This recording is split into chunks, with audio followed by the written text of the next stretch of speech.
clean. Prepare for battle. One box could leave you messed up and fractured. Block these uppercuts, they may leave you captured. May the best fighter win and win again. Battle to the top until his life ends. But if his life ends and he starts to decay, may one of his street soldiers avenge things. See you talking to the game, couldn't be talking to me. I got enough to beat and more soldiers to bury. You know we just clicked in and made you realize this game is twice as hard. You see that with your own eyes. You're on the way to choose your type of life cause you gotta. I tell you from now, which fighter will be the hotter. I don't think you want this one. Just practice, just challenge me when you're ready with your tactics. High punch, the spin kicks, watch your back split. I see you in the air when I make you backflip. Select to make your first pick. 10, 9, 8, 7, 6. Choose and pick the best one. 5, 4, 3, 2, 1. Select to make your first pick. 10, 9, 8, 7, 6. Choose and pick the best one. 5, 4, 3, 2, 1. Select to make your first pick. 10, 9, 8, 7, 6. Choose and pick the best one. 5, 4, 3, 2, 1. Select to make your first pick. 10, 9, 8, 7, 6. Choose and pick the best one. 5, 4, 3, 2, 1. One box could leave you messed up and fractured. Block these uppercuts, they may leave you captured. May the best fighter win and win again. Battle to the top until his life ends. But if his life ends and he starts to decay, may one of his street soldiers avenge things. See you talking to the game, couldn't be talking to me. I got enough to beat and more soldiers to bury. You know we just clicked in and made you realize this game is twice as hard. You see that with your own eyes. You're on the way to choose your type of life cause you gotta. I tell you from now, which fighter will be the hotter. I don't think you want this one. Just practice, just challenge me when you're ready with your tactics. High punch, the spin kicks, watch your back split. I see you in the air when I make you backflip. Select to make your first pick. Yo, what is up, internet? It is your headmaster here at the Gaming Academy, GQAzndood. If you guys are ever wondered what GQ was in the Asian Dude portion, well, I'm wearing it right now. GQ has always stood for Gamer Quotient, right there, and also right here. Don't forget, you guys can get your free, not free, but you guys can get your discounted swag at the GQAzndood /shop-shops.fourthwall.com. Use the code year1 for 10% off, so you guys can get your own Gamer Quotient stuff and gear. So yes, we're finally back after 4 weeks of being away. So welcome back, students. To the doors of the academy are open again. Hope you guys had a good fall break and you guys are ready to rock and roll. It has been a year since we started doing this, and it's been a great year. So hopefully to raise up the level here, like everybody else, on season 2. It is class 51 as of today. And if it's your first time here, I am the headmaster of this crazy place, GQAzndood, the season 2 premiere of the Gaming Academy now live. Now, we got ourselves a new semester here with new challenges, but we have the same mission. What that mission is to learn the craft and master the game. Take that as you want it. We've leveled up, we've grinded the XP, and now it's time for New Game Plus. But I don't do this alone. As you know, there is faculty here, and we're growing every day and every year. Now, I can say that now, every year. Let me introduce the boys that were also out since last time. Let's introduce first one here, Nick. What's up, Nick? Hey, I'm back. Thanks for having me. Where can I get my not free merch? Not free. This is America. It's capitalist. No, man. It's good to be back. I am super tired, so apologies to the crowds out there. I was gone at an event this last week, and my 5-month-old is in her teething phase, so we are learning a lot of new things. So we're going to learn new things on the stream today. We're going to learn some new streams in life as well, and I'm sure you'll tie that in for everyone as you always do. Man, we try. Yeah, I mean, it's been. I can't believe how quickly 4 weeks passed. Honestly, I guess when you're busy, it just flies by. So. Super busy, right? Life comes at you quick. Life. Well, it's good to have you back, and of course, he's our guy when it comes. I think the script calls him the Dean of News, so I like that. Dean of News. Dean of News. I dig it. Yeah. I mean, I'm here for a lot of different things, but I do appreciate the Dean Dawn. of News. Dean of yeah, News. the Dawn. Done. The news. I'm still like tying into my title here, man. Cabaret Club Manager. I could try to tie that into the news somehow. I'm sure. We'll figure it out. Yeah, as you know, we're all going to be trying new things this season. So if you chat, please feel free to interact, say what's up, and if you are, if you hang it on Discord, check out our Discord. If you need an invite, we'll pop it on the stream there. Yeah, But happy to talk about news and anything else, memes. I mean, you do a pretty good job posting news stuff on there as well. So I think it's a very active, crew that we got. Speaking of a man that needs no introduction, man, the algorithm treats this man like he's hot fire, super hot fire.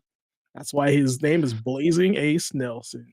Yeah. What is Man, I wish the algorithm was nice to me.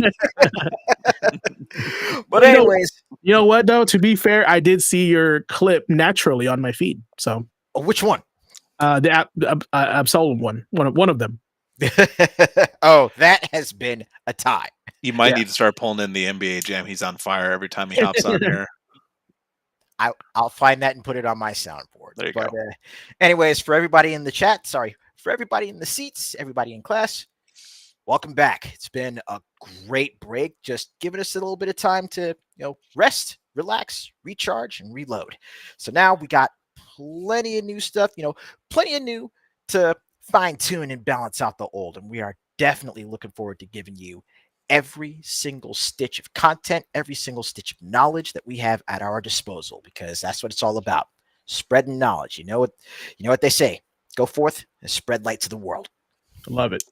And we are the light bulbs. For the most part, yeah. Yeah. 2/3. Yeah, some of us are burnt out. All right. So I want to share that, I know we normally just jump right into this week in gaming history, but don't worry, it's still there. But we are experimenting with a little bit of an alteration to that. Shout out to Jagos and Andre Venom 95 in chat. Zero the Majima side quest was so good. Yeah, there you go. I mean, that's one of the reasons I get people to play that game. That's one of my favorite mini games across the entire series. Is that one? I mean, Asmongold has already been talking about Pirate Yakuza in Hawaii, whatever it's called. It's just like I see the screenshots and I'm just like, this is a video game. It's crazy. It's pretty wild.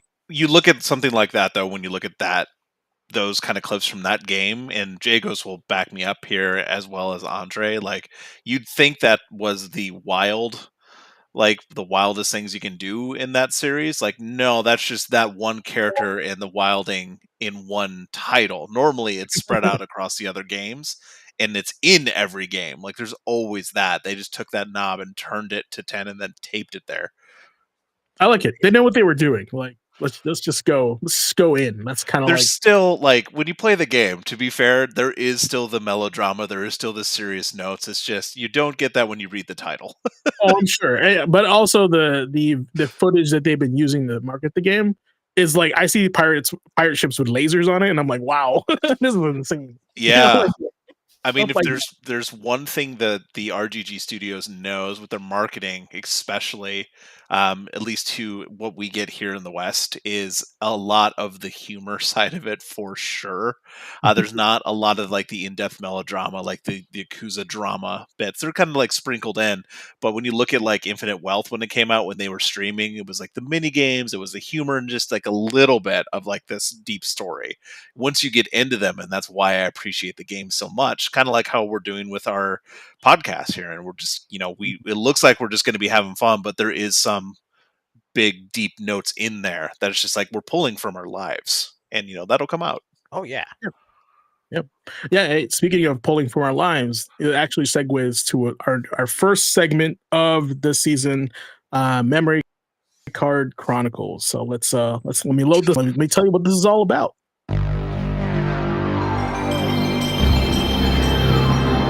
Look at innocent GQAzndood. He's bright-eyed, thinking about Mega Man, Pikachu, and Mario there. But yes, first up, we are diving headfirst into our new segment called Memory Card Chronicles. This is going to replace This Week in Gaming History, but it is going to be very similar also. So it's the same nostalgic trip we're going to be going through gaming history as well.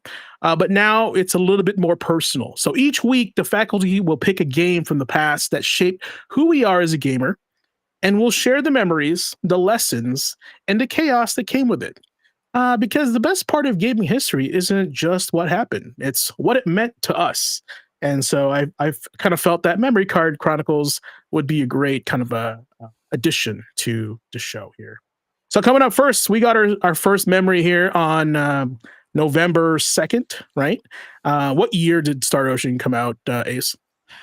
So for this one, for Second Story R, this one actually came out back in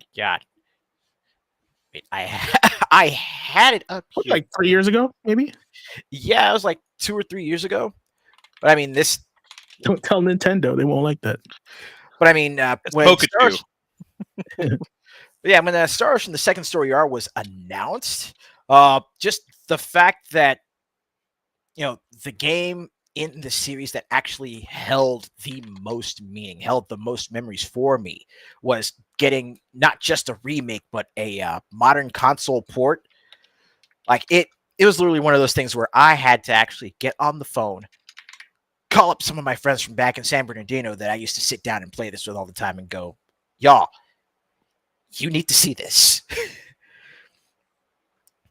But not even just the memories that Star Ocean: The Second Story R has for me, because, I mean, of course, I got the game, sat down, played it, streamed it, and had an absolute blast. It brought everything back for me from when I was originally playing the game. But also, with those memories fresh in my mind still, I was also comparing my first playthroughs on the PlayStation to all of the quality of life enhancements and improvements that were added in Second Story R. And frankly, I found zero complaints with it. I'm like, this is what a remake, this is what a port should look like. You take the bones, you take the foundation of the game, and you just, you build on top of that. You don't try and just replace what fundamentally made the game what it was. This is the first one, right? Star Ocean? This is 2. Okay. Oh, sorry. Second Story. The first one's called The First Departure. Mm-hmm. Okay. Second Story, that was on PlayStation 1, right? Yeah. Okay. So I will tell you the first thing that comes to mind. We're talking about nostalgia with this game. Right? I'm pretty sure this was middle school. I think middle school, right? Like 8th grade or something like that. Or no, it was like after middle school. It's probably like second year high school. Mm-hmm. I was in Chicago and we went to my buddy David's house, right? And he's playing Star Ocean 2, like the OG one, right? Not Second Story R. And he's just grinding. He's like in this arena and he's like consistently like fighting, grinding his characters out. Yeah. And and then we were talking about Dragon Ball Z. Like it was me, my buddy Gordon, and David, and some other person that was there. And we were talking about the episode where they meet Nail on Planet Namek, right? Mm-hmm. And we were like, dude, and then one of them was like, my buddy Gordon and I have never seen that episode, but we were all into Dragon Ball.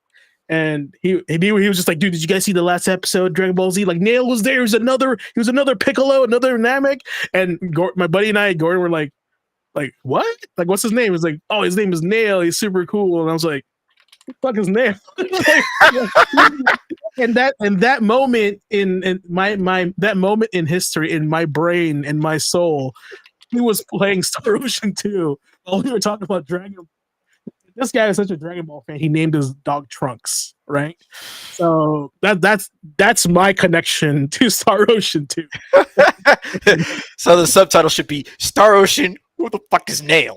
I was just like, who the fuck is Nail? Because like, I didn't know what he's talking about. So that's my awkward, non-relatable memory, but still a memory. I was just looking at the screen and he was playing Star Ocean. Gather the Dragon Balls and wish for a new Star Ocean. No. Star Ocean 5. Yeah. You got anything else on Star Ocean? I know I haven't played the remake yet. I know my roommate played it.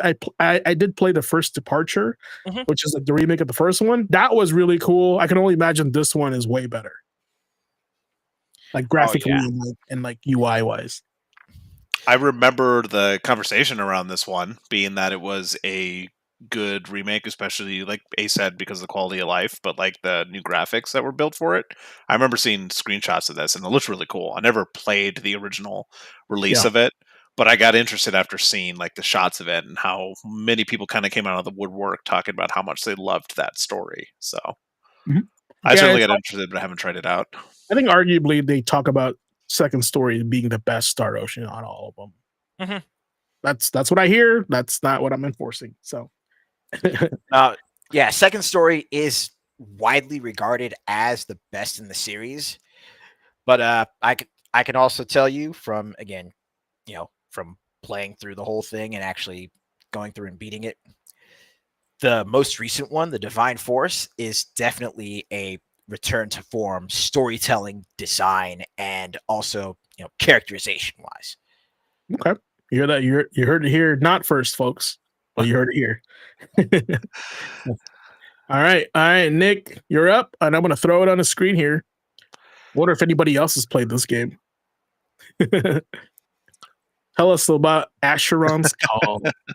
So one of the things that we wanted to highlight, at least I felt I wanted to highlight whenever we do these throwbacks in the first season, and then like you said, going into the new season of this podcast, is highlighting things not only from my own personal background, but just things in the industry I think has changed my impression of it, or that made a huge impression on the industry as a whole. We're celebrating these games because we've been lifelong gamers. A lot of people that show up in our chat as well have been gamers for a super long time. And even if you didn't play it, you may recognize the name for what it did. And that's what I wanted to highlight with Ashford's Call, because I didn't play this back in the day when it came out. In my life, though, I found out my wife right now, she has confided in me when we first started dating, that she wasn't much of a gamer. But then I found out over time, early on in her life, she played Diablo and Asheron's Call.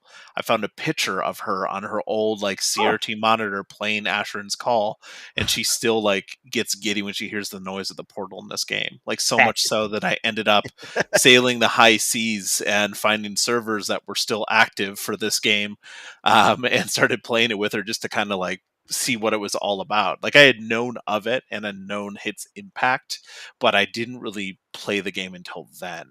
But the reason I really want to highlight this because this is, geez, man, this is 1999. This is something that is pretty significant in the gaming industry as a whole. I mean, EverQuest was certainly out at the time, and we know that EverQuest was a huge MMO, but this one had like an allegiance system behind it, which was like really focused on cooperative play, which was like more my speed. If I had known about it at the time or had the ability to, I would have been yeah. interested in it. It had a fieldy system, but the biggest thing that I took away from it after like doing a bunch of research when I first heard about it, was that Ashton's Call was actually a super early adopter of live service content and interactive events. Like once a month, the devs would go on and add to the world or add to the overarching story of the entire game. Like that sense of a persistent world in 99, like that's crazy. And this game stood out for that, like way ahead of time. It wasn't just, typical fantasy tropes. It had its own unique world, its own original world with its own history, and that persistent world design was really kind of that like breathing world we heard so much about. That was like a hallmark of those early MMO games. So Yeah. it was a huge shift away from like, you know, um, those single player experiences we'd had when you were younger on PC. This was going into these MMO worlds, and it did a lot of things that still have echoes that kind of still reverberate to this day, especially when you think about like live service. Like this was doing this, 26 years ago. That's pretty Yeah. crazy. Yeah. Especially like I said, for someone like me who got to it late and only heard about it late, like it's hard to remember how devs were creative back in the day with limitations that they had. And I think this was a really good example to call that out and talk about it during, these kind of like memory card memories that we have, right? So that was my call out for this day in history, and I just, yeah, man, like I said, it's a lot of my history was in MMOs, and I missed this one because I was didn't have a chance at the time, but it's huge, and it was huge. Huge. My experience with this game is I heard the name. My buddy who was in I think we were in junior year.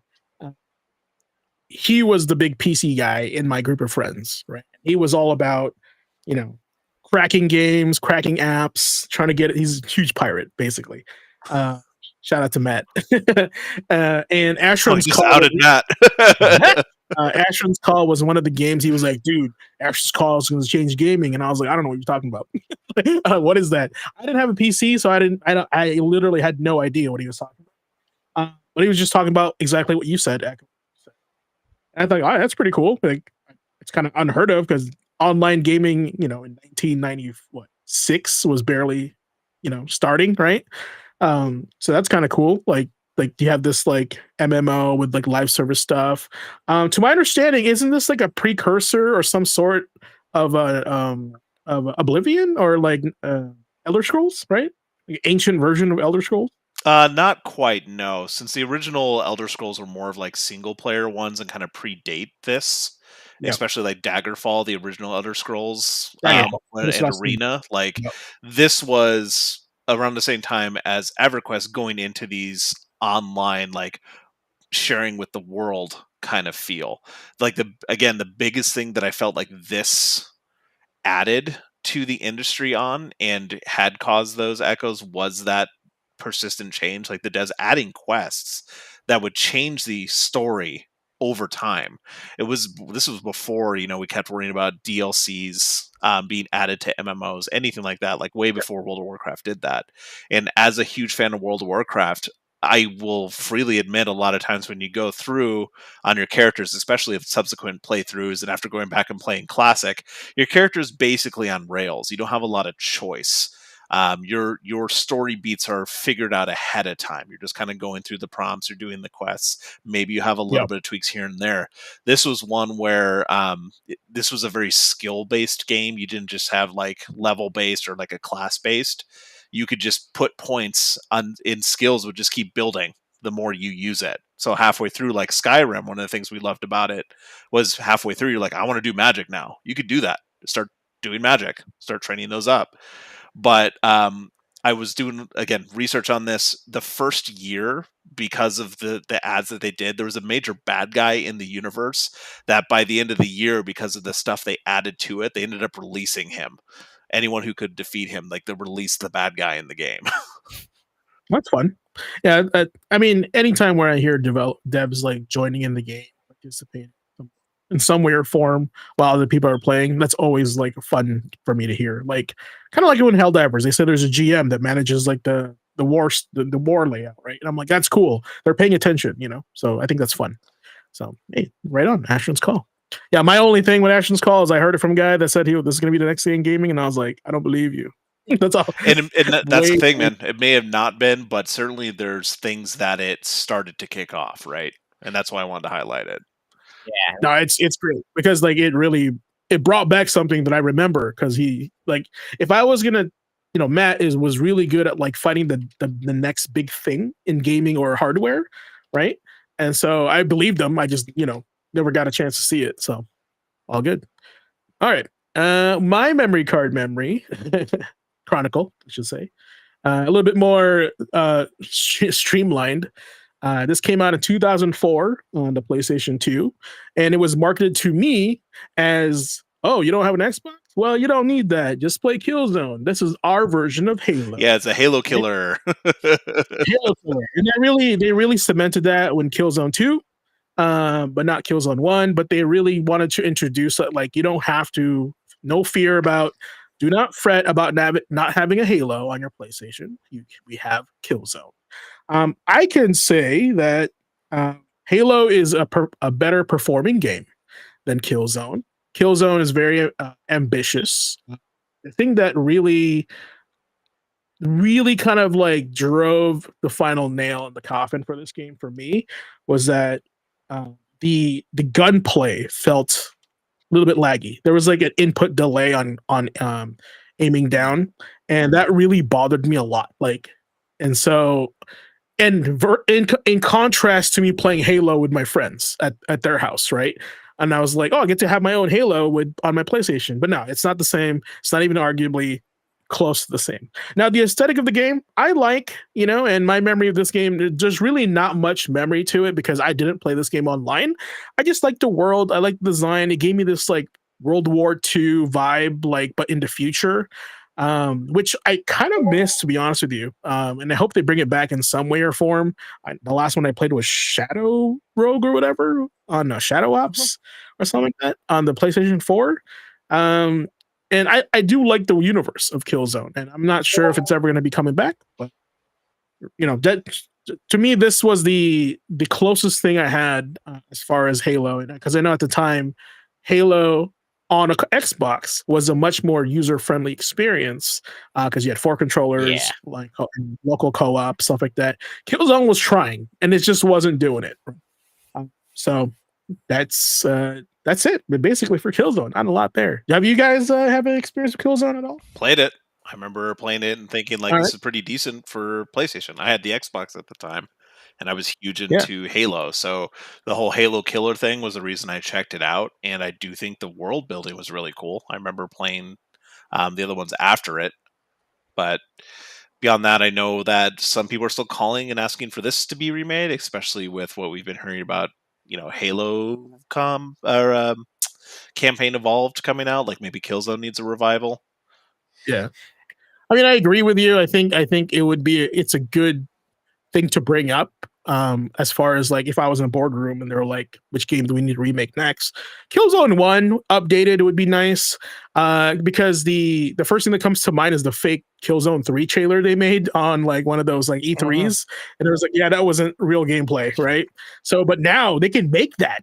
they can kind of like own up to it. Yeah, we kind of oversold it, but now we can actually do that for you, and that would be fun to kind of just go back to that. And then there's also just the simple fact that back when Killzone first dropped, take a look right down there in the middle of the box, talking about the online and talking about the online and the broadband play. It's like, internet, like the internet as far as connectivity and bandwidth, online infrastructure has evolved by leaps and bounds. So a remake or a remaster of Killzone with today's internet architecture, maps, matches, and campaigns would run so much smoother between players. Yeah, and an added value to that would be, because I do remember in the game you'd play your main character, right? But you would always have at least one companion with you. So if you can co-op online, Killzone 1, that would be an added value to the game. Replaying it with a friend, and then maybe choosing a character.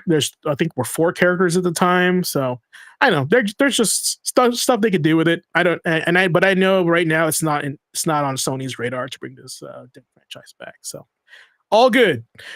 Now, speaking of franchises that probably should die, but a lot of people won't agree with me on this, Call of Duty Advanced Warfare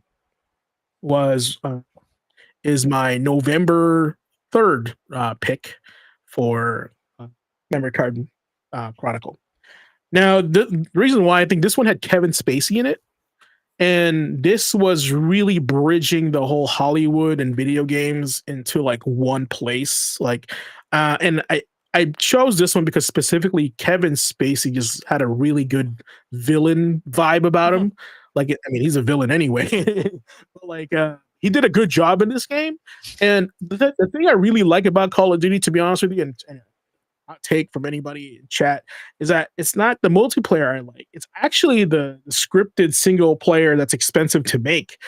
Because one of my favorite movies is The Rock, right? With Sean Connery and Nick Cage. I literally just bought that digitally because it was on sale for $3 on Amazon. Because I was like, I gotta watch this again. I'm like, for $3, I want to own it. That's a good buy. Yeah, 100%. Yeah. And so anytime I play a Call of Duty game, single player with a story, it always brings me back to like watching the movie The Rock, and it's one of my favorite movies when it comes to like that genre. And Call of Duty has always been like a single player experience to me first, and then multiplayer with my friends after that, because it is the cool thing to play during this time of year, etc., etc. Right. So that's kind of like my history with Call of Duty, specifically Advanced Warfare. This one also brought back like this is when they started going with like the double dashing, the double jumping, and crazy stuff, which kind of like polarizing for a lot of people because they were going off Modern Warfare 2.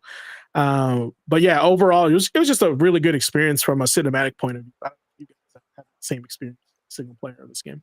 Yeah, I'll shout out the absolute cinema. I mean, that's something that stuck with me, man. When I remember seeing this come out, I wasn't super interested in the game because by that point I was already burnt out on Call of Duty and all the releases, and I Yeah, wasn't quite into the exosuit future. I was like, oh, that's kind of new and fresh. Maybe I'll check it out. It was the cinematics for sure, yeah, and seeing that, like the that's what. facial capture, like that stood Yeah. out to me in the marketing. Yeah, yeah. This is like honestly, graphics were like just like wow, this is amazing. Like I know we just take graphics for granted this day and age, but like this was becoming the time where like wow, this just graphics keeps getting better and better. It was a jump from PS3 to like PS4 that really kind of like took that right. Dick, yeah, And you know, I'll be honest, man. Like this, like now that you brought this up, that makes me remember and start thinking about. Sorry, cameras follow me around. Um, with Call of Duty, when Call of Duty 4 Modern Warfare came out, we started getting more of this like world building and story driven aspect of Call of Duty. Like that one yeah, really changed a lot of things in the game. And then like Modern Warfare 2 came out and continued the story. This is when it started to feel like they made the jump from like, okay, we're building like actual story in our games. Let's make it more cinematic. Let's bring in actors. Let's make it more Hollywood. So kind of going, it makes sense in my head why they would do that. Like we're already making these engaging stories. So, like people are coming back for that.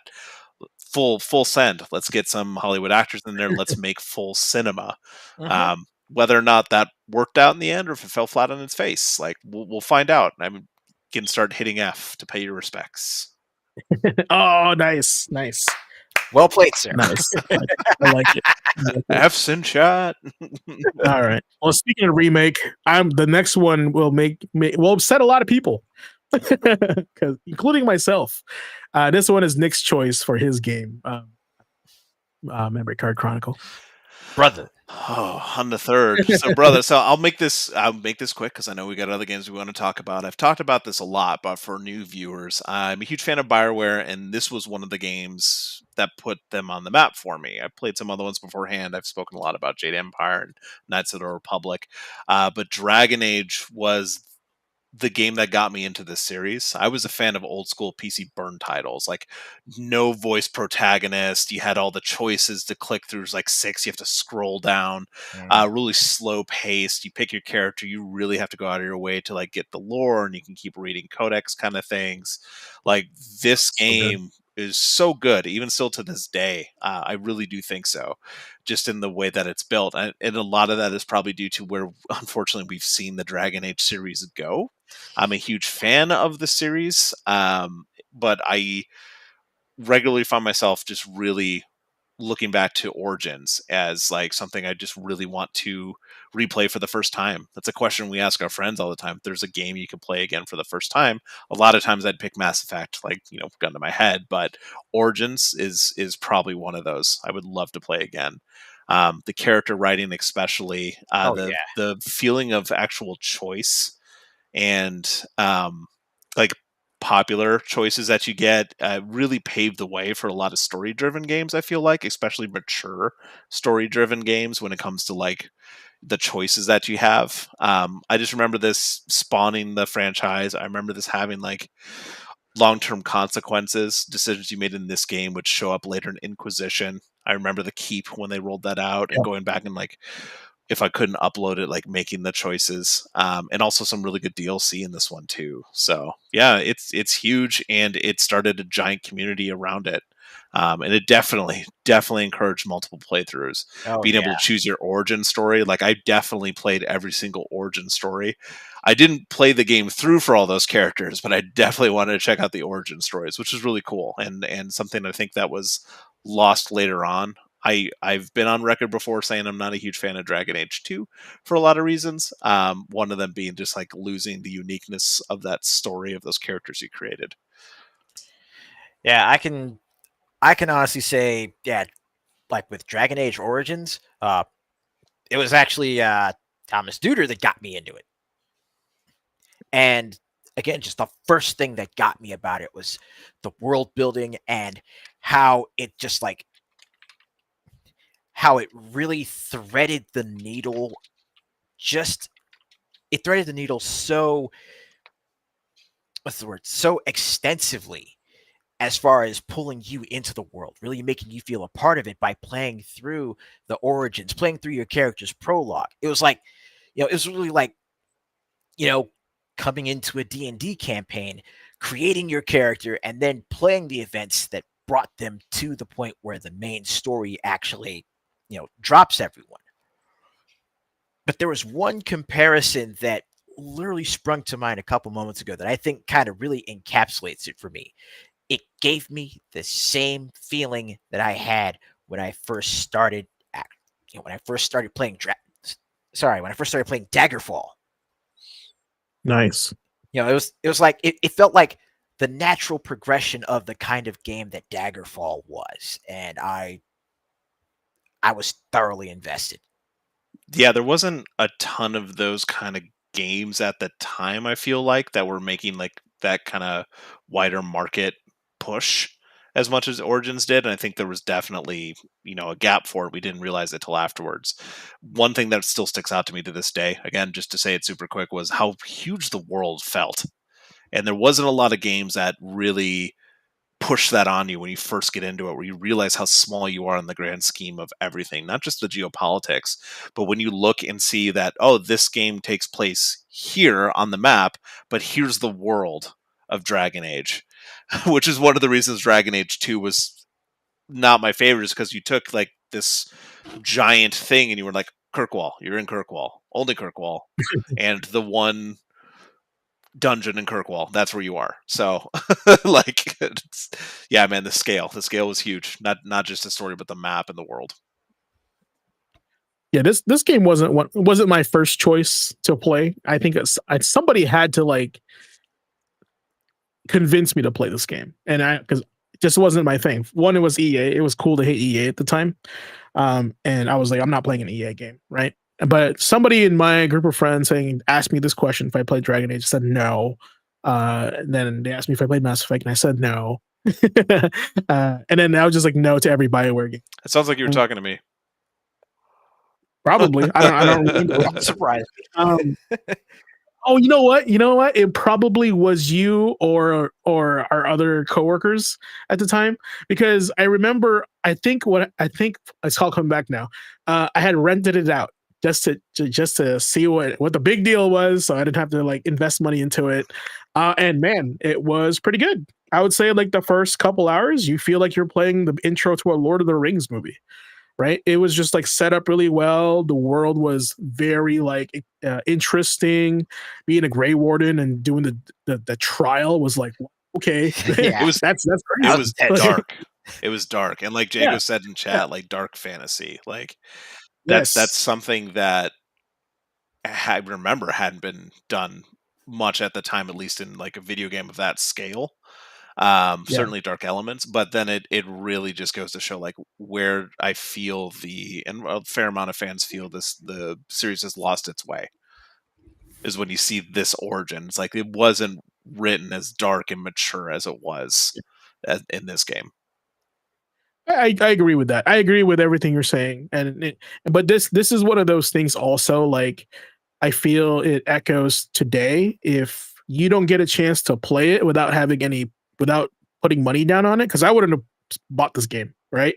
But I had the luxury of renting it, trying it out, and going, I actually like this game, and then I bought it, right? So this is why I say demos are important, because like I would have never picked this game or bought this game or given it a shot at the $50-$60 mark, right? And I had to try it for free, and I'd be like, okay, now I'm sold, because a lot of the screenshots and the gameplay does not look exciting, right? but it's the bond that you make and decisions that you make also that kind of like, this is my world, this is my story, right?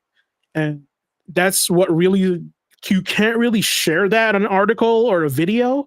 And I think this is the part where everybody falls in love with this game, is the story and like the, you participating in the world building as you make your decisions. So And like need more of major that. too.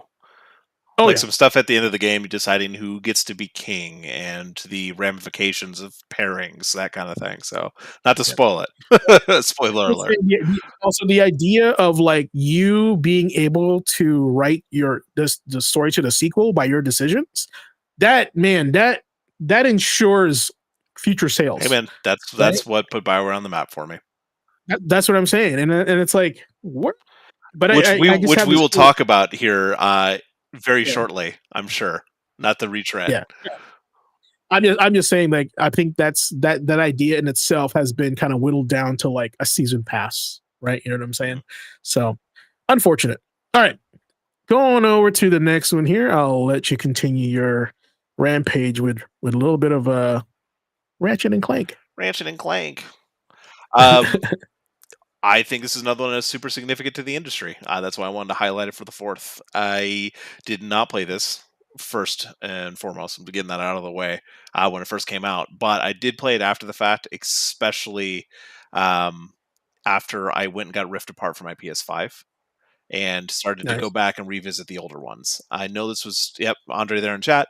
I know this is childhood for a lot of people, but even back in the day, I recognized this game as being unique, just really blending platforming with like that unique, like third party, or not third party, but third person combat with like quirky weapons and gadgets and humor. There was some exploration to it, but it felt like, a really fun cartoon to watch the way it was written. There's a lot of like narrative and humor beats that are like I really feel like was good for its success, like the kind of that buddy cop kind of thing between Ratchet and Clank. They really fed off each other. It was good chemistry there between them, so it was just fun to play. And then this like new age of platforming done well when this game came out. So I just wanted to highlight that. I don't know if you two have experience with it, but I know that some people in chat are saying so. So what do you two got? You play Yeah. Ratchet and Clank? Not much experience on my end, largely because around the time that Ratchet and Clank came out, I was pretty much square on the other side of the fence with Jack and Daxter. But I did recognize Ratchet and Clank as like a part of the incredibly robust stable of mascot games and mascot characters that Sony had been bringing to the forefront at that time. I kind of agree with Ace on this one. Like, I did not go out of my way to play Ratchet and Clank. Matter of fact, this game during this time, I think I was, this is gonna sound really stupid, but as I was actively trying to avoid kiddie games, right? And this is not a kiddie game by any means. It's teen, first of all. But anything that where there's like a furry creature, right, or anything like that, like Conkers, does not interest me during this time in the PS2 era. My buddy Gordon, that I spoke about during Star Ocean, this was his like poison. He loved platforming. Aha. He loves Spyro. He loved Crash. He loved Ratchet and Clank. He loves Mario. Right, he was that guy, and I played those games when he played those games. Right. And I was the flip side. I was like, I want like the edgy. I want like games like Darksiders. Like that was man. That was during this time. Those are the games I wanted to play. Chaos Legion was my game at the time. So that's kind of why. I would have to give its flowers that like Ratchet and Clank, Jack and Daxter, like the PlayStation 2, definitely created these characters that people can recognize with associated to their system, right? What did Xbox have? Blinks the cat, like you know what I'm saying? Like what did they have? I don't remember. There was that one girl that turned into other creatures. I can't even remember the Cameo? name. Cameo, there you go. There was that one, right? Like, and I think that was the difference between Sony for me and an Xbox, was that there were some games on the Xbox I wanted to play, like Otogi, I wanted to play Halo, Gears of War, whatever. But like aside from those like flagship games, I was not interested in anything else Microsoft had, because a lot of the times when I play these games, they're just solo, right? I'm not playing with a friend. I'm Right. not playing. So I would say that's a good example of stuff we've talked about in the past of just like who it feels it's marketed to. Halo felt like it was marketed to late teen mature titles. PlayStation didn't feel that way. It had a broader appeal, certainly. But when I looked at like teen games like Ratchet and Clank, I'm more so just like James said, I'm looking at Halo, I'm looking at Gears of War, I'm looking at stuff like that. Obviously Gears of War 360 era, but if I'm talking about OG Xbox, we had games like Halo first and foremost for me. well, we don't have a number. Why? I'm not going to say his name, Yeah. but so yeah, we can't really call him. But you can type it in, and we can talk about it. You know. Well, I am going to move on to the next game here, which is I think had multiplayer, but I don't remember.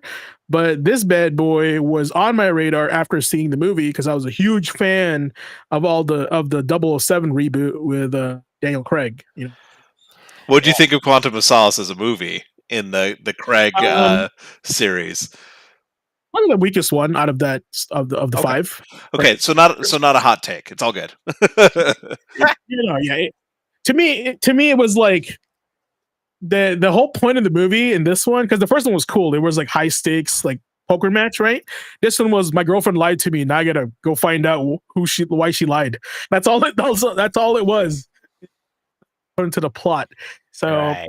I wasn't a huge fan of it. I didn't like the villain. I didn't like the villain. I didn't like the story arc. But as far as the game goes, if you guys have played, have you guys ever played the Bourne Identity on the 360 or PS3? Yeah. Okay, so that game had like third-person shooting. It had fighting in it. It had car racing. This was the same thing. If you're not driving the car, you're like it has you're ducking behind corners and ledges for a cover shooter. Okay. Of course, there's some spy segments as well, stealth segments. But to my memory, not a pretty solid game from Activision for a 007 game. The ones before that, like GoldenEye was a solid first-person shooter game. This was third person, to be exact. But I didn't play like the Pierce Brosnan ones. I know some of them are good. But me coming back, and I only strictly played this because of the movie. It was pretty decent to my opinion. Yeah, unfortunately, we didn't get like a Skyfall or anything like that. Their movies. But First Light is looking pretty good, and I'm definitely thinking about playing that because it is made by the Hitman creators, and I like Hitman, so I think this is I'm eating with this one. So yeah, I feel like IO Interactive. I feel like they were basically training for developing a 007 game with Hitman. Yeah, no, honestly, when they announced it, I was like, yeah, that makes sense. Where's my button? I was gonna say you have a button for that. Yeah, that makes sense. Literally, that's what I thought of when they announced they were making the 007 game. That sounds about right. So they got the right people to do that. What about you, Nick? Did you play it? No, I didn't play this one. Multiple reasons. I didn't enjoy the movie as much. I'm a huge fan of the Bond movies. Grew up watching them with my dad.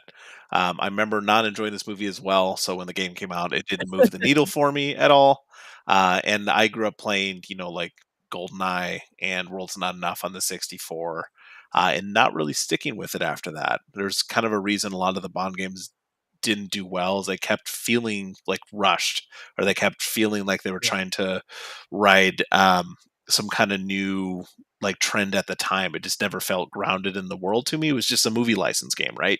Notorious in that era, just kind of just pushed out to be with the movie like a marketing vehicle more than a game experience. So I agree with you, because during this time they were also releasing the Marvel games like Iron Man, Thor, Captain America, which was a pretty decent game, by the way. Captain America, the Thor and the Iron Man one were not great. So I guess, but they were made by Sega, so that's a whole different topic. Yeah, let's add a topic for a future podcast if people are interested to do like a episode talking about movie license games.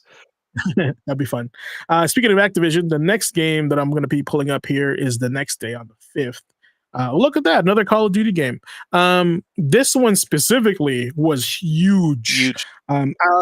These are Call of Duty 1, 2, and 3 were probably the first person games. They were all set in World War II, but the massive scale of the amount of soldiers on the screen, and like the feel of like, wow, we're like in a war. This was the transition from World War II to modern warfare, hence Modern Warfare. And I believe this is one of the most marketed games of all time. Like, this was everywhere. This was the green thing. Everything was green. Everything was night vision, from what I remember. But yeah, like the big thing for me in this game, love the storyline.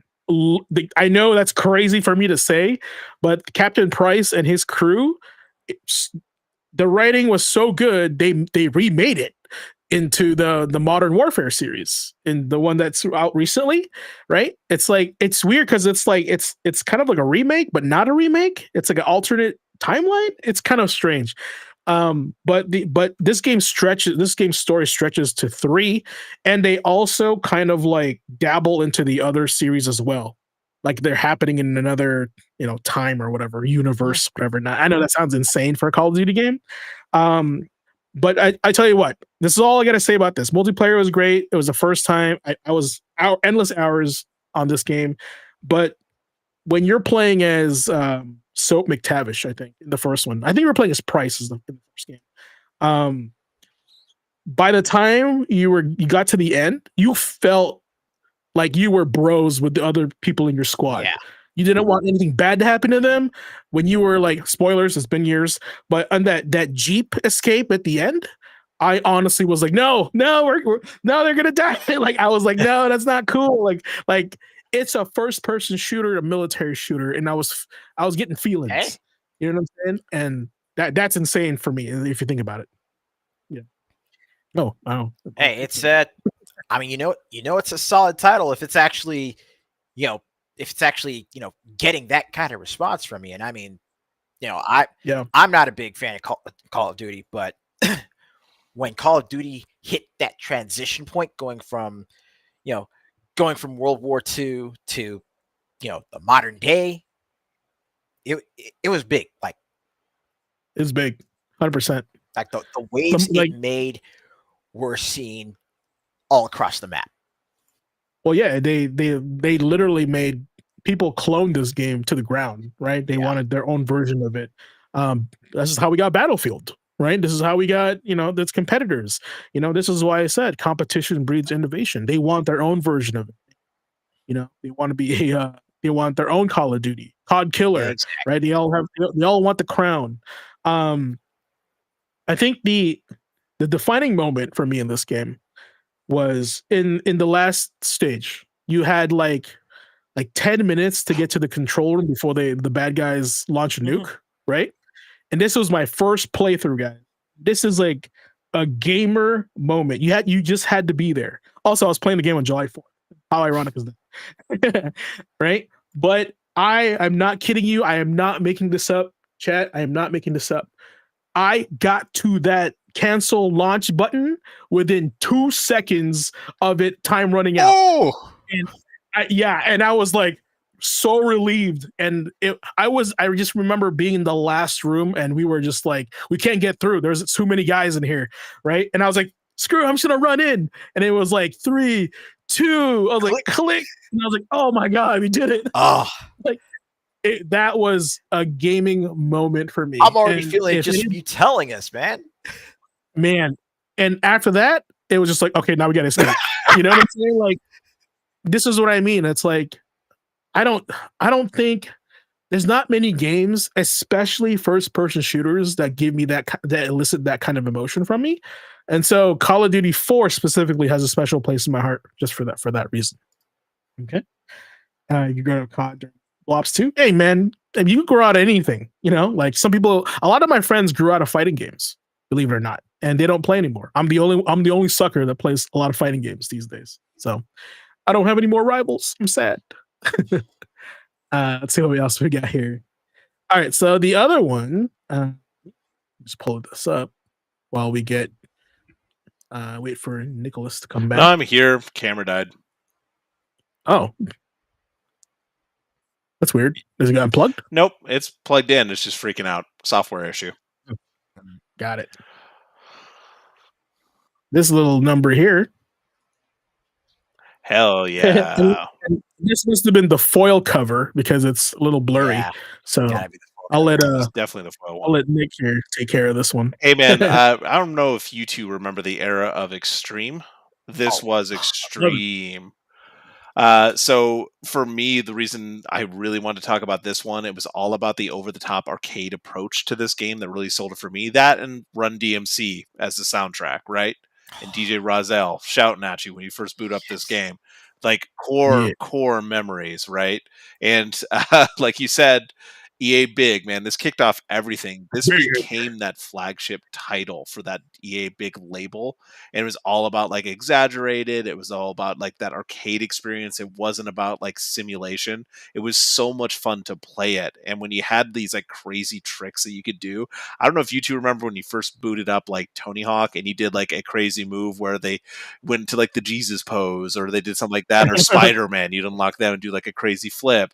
Like Mhm. SSX, like taking off your snowboard and flinging it around your neck like a helicopter as you're going down the hill. Like I was super into snowboarding at the time, but I just love that kind of like over the top thing with like this new like audio soundtrack thing going on. It was just unabashed. It was fun. And I just remember like this kicked off so much of my interest in all these games. And I was so sad to see this go. I would love a new Tricky in some way. But yeah, it stuck out to me, and that's really why I wanted to highlight it. I don't know about you two. Ace, I see you shaking your head. Yes, man. Did you play Tricky?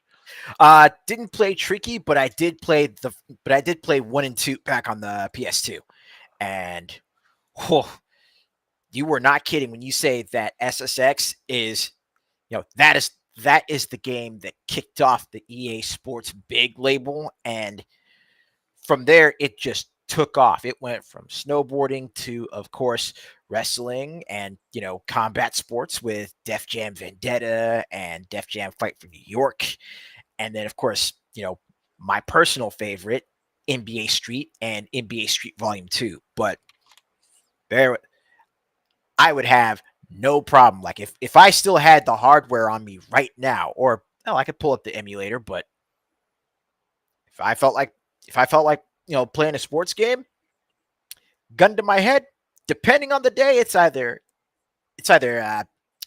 NBA Street, Def Jam, or SSX.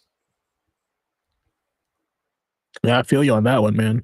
I honestly feel that EA kind of dropped the ball on the big series because if you weren't a fan of sports games, but you were a fan of the other sports game, right? NFL Street, NBA Street, Freak Style was the like motocross one, I Right. think, right? Like There were a lot of EA big sports games. Like if you weren't a fan of sports games, if you weren't a fan of sports sims, but you still liked arcade sports games, like if you go to the arcade and you'd play something like NBA Jam or Hang Time or NFL Blitz, if you'd play something like that in the arcade, then the EA Sports Big label had something for you.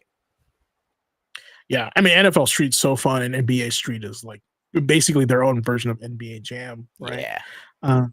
And I don't know. I just feel like they should have just ran with it. I know they kind of I know somebody else copied the NBA Street game, right? And it's like for free on PlayStation. But it's not made by EA. I But think it's like I know there's NBA like Playgrounds or something. something like that. It might be from EA, but it's a free to play game now. It's kind of been like limited to that kind of style. But EA Big was huge. Like it got people that didn't play their sports games to buy their games and play the sports game. Right?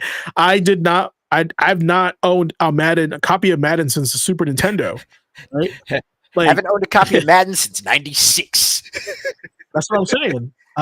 And then the last football game I bought was NFL Street 2. Right? And if you're gonna be like, I want this market audience that we're not capturing with Madden, this is what you do, right? You create the other sports game, right?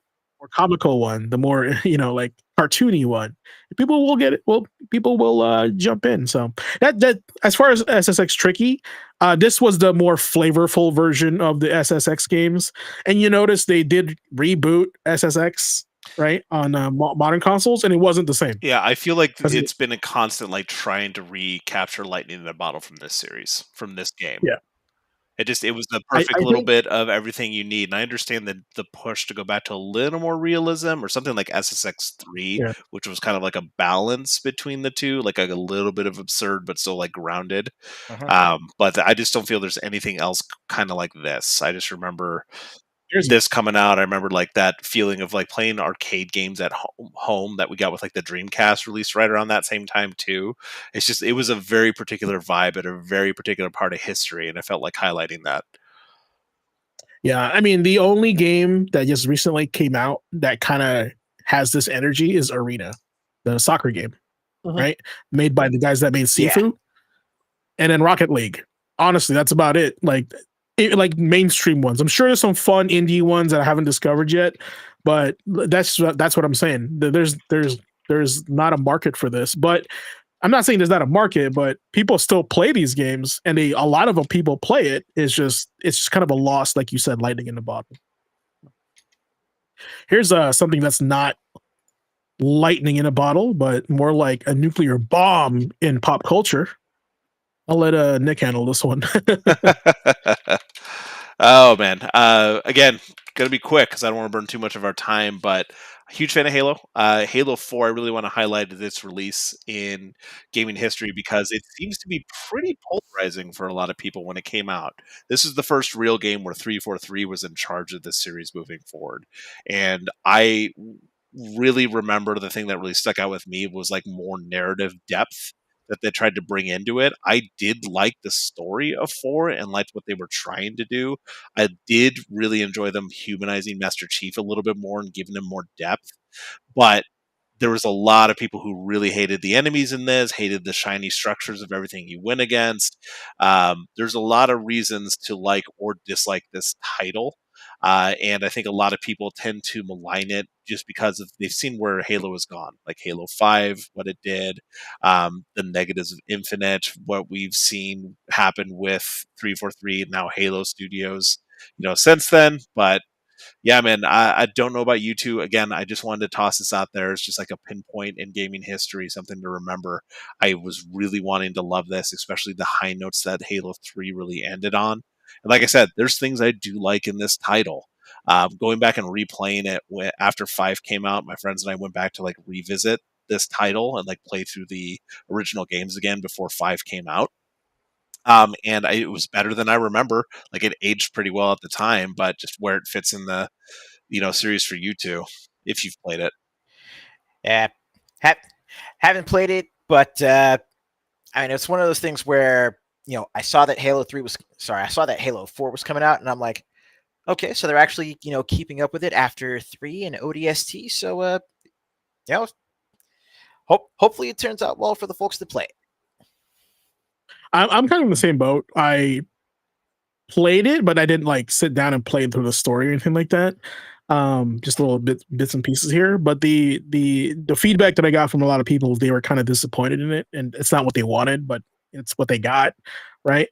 And I know how that feels when your expectation on like one of the most beloved series that you love, you kind of get disappointed with that.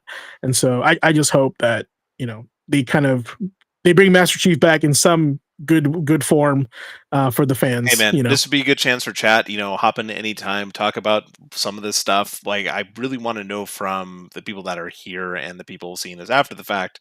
Um, the move to grittier, the move to more depth, is it always needed? I felt like Halo 4 did need or did do, and there needed to be a little bit more depth to those characters. I felt like it was lacking those areas, especially where we've seen where stories have gone in games, like since then. But there was emotional impact, and I did appreciate that as someone who prefers the single player aspects of it, because I didn't really enjoy Halo multiplayer since 2. I liked it in 3, but like 1 and 2 is where I cut my teeth, right? Yeah. Andre says he liked the grittier nature of 4. Neat. I don't. Honestly, I just don't have a lot of input in it because I never played No, it. perfectly fine. That's why we highlight these things and talk about different games. Neat. Here's a game that I can have some input now.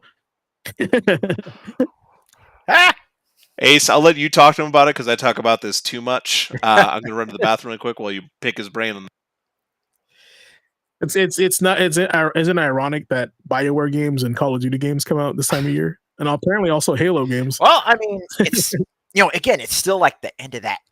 It's still like the end of that back to school rush. It's like in between back to school and like the start of the Christmas shopping season. So it's the perfect time for BioWare and Activision, all the big money makers to release those games because people are going to have disposable income. As far as Mass Effect goes, I still have yet to play it. I probably will eventually, but it hasn't really been in my wheelhouse. Hey man, I'm the same as you until I played it. And then remember in my video game challenge, I said I will only play the first one because I feel like playing 2 and 3 would just take up too much time. That went out the window when I started playing the game. Hey, I'm not saying I will never play Mass Effect, especially like the first 3. I'm not saying I will never play them. It's just I'm not going out of my way. But when I get around to it, I'm pretty sure I will have a banging time, especially with how much I like Dragon Age.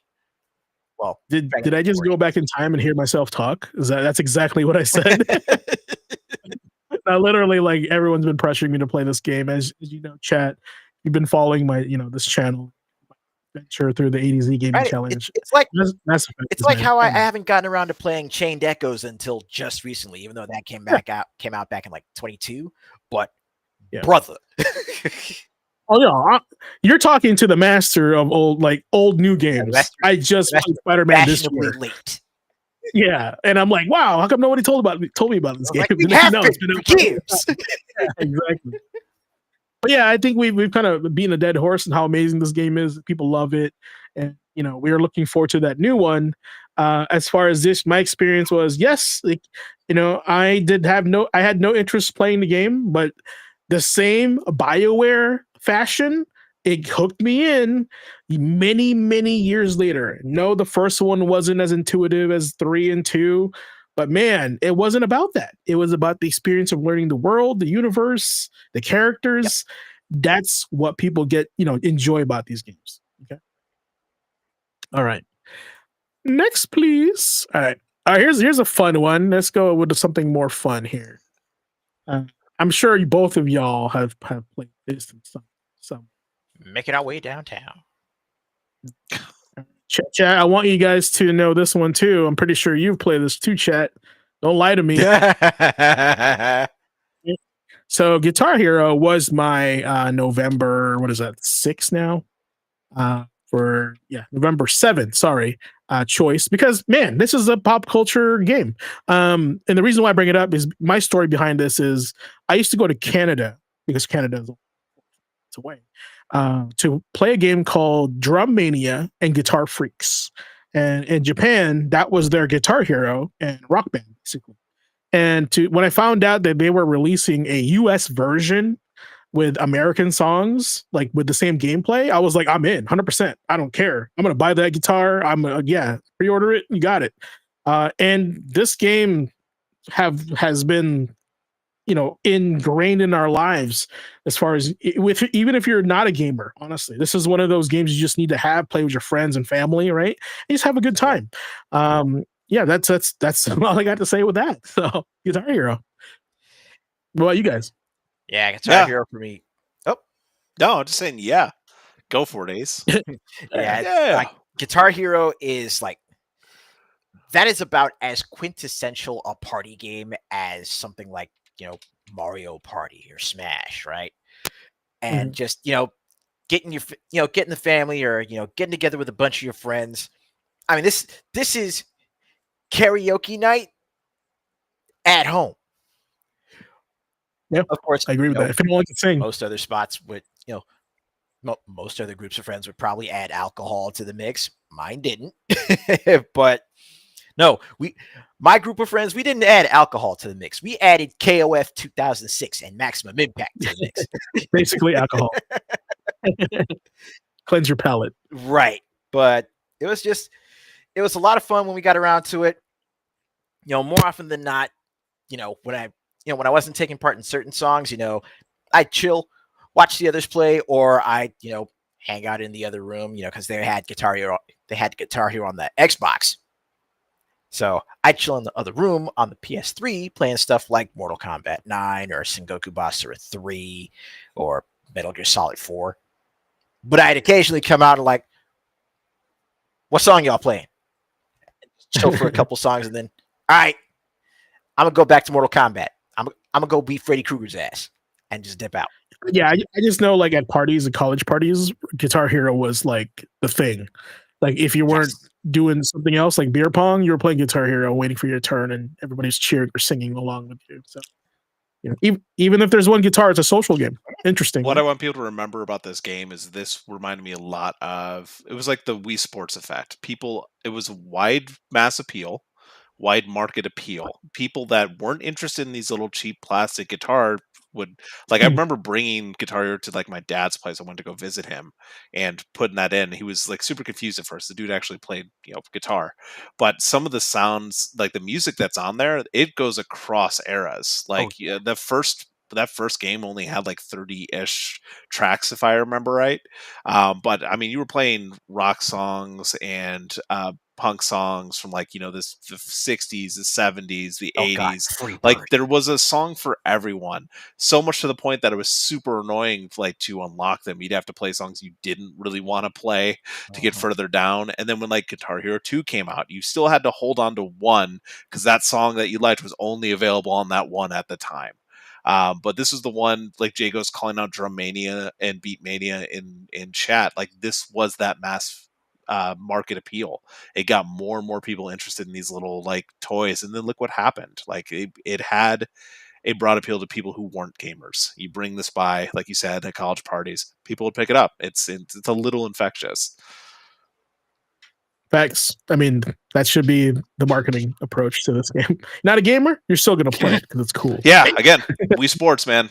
Grandparents picking up that game, playing Wii Bowling. All right. Speaking of a game that you probably won't pick up if you're not a gamer. Here we go. Recently released on the PlayStation 5. Who would have thought? Who would have thought? Yeah, that's crazy, right?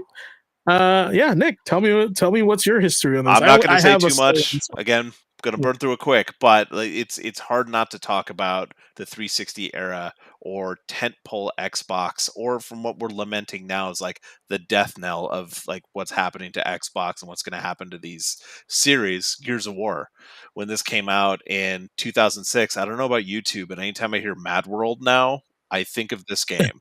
Yeah, like that associated with this. That trailer and the world and everything that it built once you played this game, like just dark, mature storyline, great world building. But beyond that, just like drop in, drop out co-op. Like very few games did that at the time. Like at least that smooth. This game had that. Horde mode. I loved playing Horde mode in this, but it was super atmospheric. The roadie run that's in it, the chainsaw gun, like Jago's call out in chat. Like this game put a lot of things on the map and became iconic. And just seeing where like maybe the series is gone, or now we're finally getting E-Day, for example, and I'm super pumped for that. It's just crazy to look back and understand, like,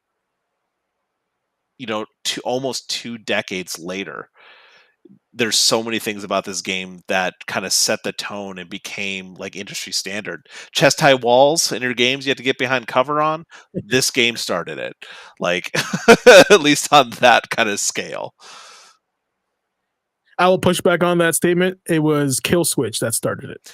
I said on that scale and did it well. Oh yeah, did it well? Yeah, you win on that one. All right. Yeah. This was one of the reasons I wanted the 360, right? And I didn't have one. I had a PS2. I was actually coming out of video game retirement when this game was announced. And I watched this and I was like, holy shit, is this like the new Contra? This is awesome. Right? That's like the first thing that went in my brain. I was like, this is basically new Contra. Co-op, shooter, modern graphics, kind of alien-y, right? And I was like, this is why I want it. This is why I want 360. That's all it took. I had to wait a year though because I had to graduate college first before I bought it. Yep. That was my promise to myself. All right, moving on to our last day here. Let's see here. This is my choice for the 7th. Hey, look at that! Another Call of Duty game. James is all about Call of Duty.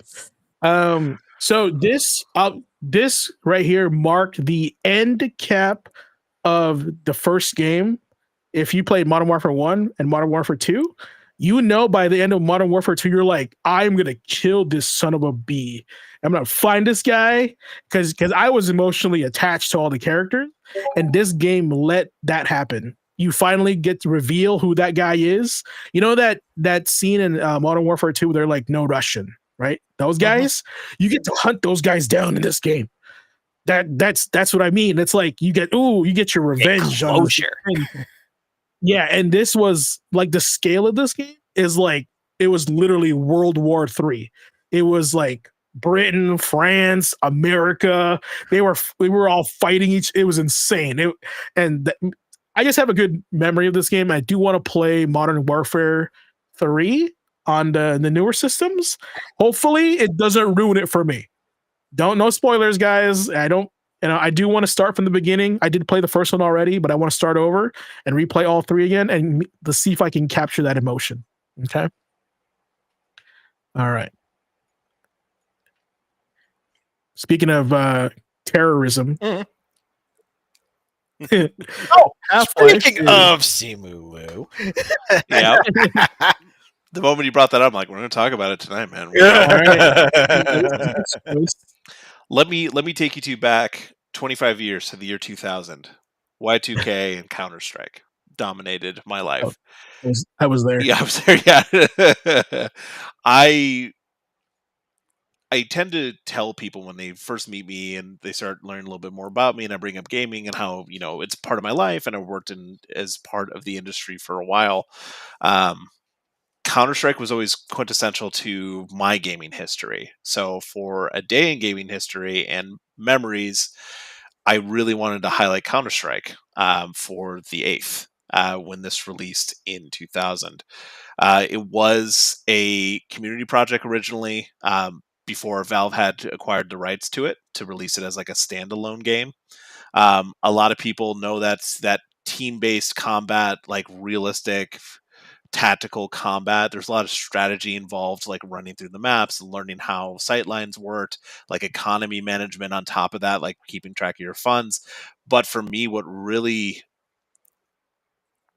made my own gaming history and made my experience with gaming in my life as a whole is because of this game and its growth through like LAN parties and net cafes. It was super early for that kind of stuff to be happening, and I was growing up at a time where like it's still like, man, it's still cool to do a LAN party, don't get me wrong, we need to bring those back. But this starting as a mod, this becoming a movement, iconic maps, iconic sounds. I actually follow multiple accounts on Instagram that have just like liminal, like Counter-Strike map sounds, and it's still like that quintessential in my brain somewhere in the back. Yep. But I wanted to highlight because this really paved the way for a lot of things, from its like really humble start to becoming the global force that it is today. I played a significant portion of like 1.5 and 1.6. I don't know if you two know, but like how much this game paved the way for professionalizing esports. I played in Cal League back in the day, the Cyber Athlete League. I was in that. I remember denting multiple towers when my computers froze during scrims. Like, it was a thing. But beyond that, in like this entire zeitgeist around like LAN parties and then giant international appeal to these kind of like tournaments that you do, and then eventual like money behind it, like there would be skill videos being put up on early YouTube and early forums where you can watch like very of the era music videos of people and their kill shots. Like, it is still a vibe. Look, Maximilian used to play Counter-Strike. Oh yeah, so it's a lot of people did, and a lot of people that have like a social background did. But my interest in like tournaments, my interest in events in the industry really spawned from the community around Counter Strike, and community is still quintessential to everything that I do professionally and personally. And again, it just kind of all came from this. So I don't know about you two if you had much experience with it. I know I've talked about it before, but yeah, calling out ESL, calling out Cal, calling out LAN parties, the late nights spent doing just aim maps and climbing maps, like the mod scene beyond that people did with this, like it kickstarted so many things that we just knew as part of that culture after that for like a solid 10 years. Yeah, like all I really have to say about Counter Strike, aside from the nod to Max, is like for me, just from the outside looking in, up until StarCraft 2, when I heard esports, first thought was immediately Counter Strike. There you go. Yeah. Versus StarCraft, right? That was the other esports game at the time. Yeah, that felt though with StarCraft especially, that felt like pretty centralized in Korea as like the really big push for like tournaments and everything with StarCraft. Yeah. This was like international. I remember very early like teams that'd be based like SK. You'd see people out of the Scandinavia that'd be coming through, and then you'd have the Swedes come through, and then there'd be a German team, an Italian team that you followed. This was like, it felt like FIFA before FIFA to me. I know that FIFA extended like well before Counter Strike, but for like my interest in like international competition, like really, you'd follow players, you'd follow teams, and that really showed like, hey, there's an esports opportunity here. That's more so what I'm trying to get at, is it had this appeal to people that don't usually follow that. It became that. I remember like, I want to say like 5-6 years ago, someone released a article kind of reliving their memories of that era, and it hit so deep. It was so like to my core of just like things that I was interested in at the time, and just like pining for those older days of just staying up late, pounding Jolt Cola or Coca-Cola and pizza pockets, staying up like until the dawn came up, just LAN partying with my friends playing Counter-Strike. My memory with Counter-Strike, two key memories that come to me immediately in my old brain. One, me playing this with 3 guys, but we had one computer, so we just rotated like if we died on rounds, and just having a blast, right? Just cussing and like what Nick was saying, drinking. I think it was Mountain Dew at the time, pizza and stuff like that. Shout out to Matt, my PC buddy, and Michael, mutual friend. The other one is we got in trouble for loading this in all the computers in the high school lab. We were like, at lunchtime we would sneak in and my buddy Matt was also like IT's like not intern, but like he was an assistant, like a fake assistant, so he had admin access. So we secretly installed Half-Life to create a LAN game in there, and then once people started going to the lab, more people than they should be, they got suspicious and they caught us playing Counter-Strike in there. So shout out to the high school for not expelling us. But we were just forced to delete it, and they kind of just hit our hand, and that was it. But that was a fun little experiment. And this was during when it was in beta, when it wasn't a full Half-Life game yet. This was like a mod to Half-Life.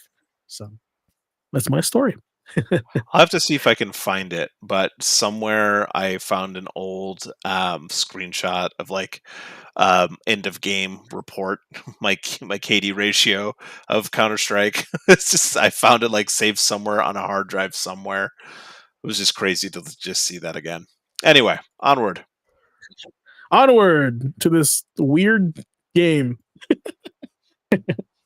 I've not played it, so I have no input. All I know, it's just cinema, right?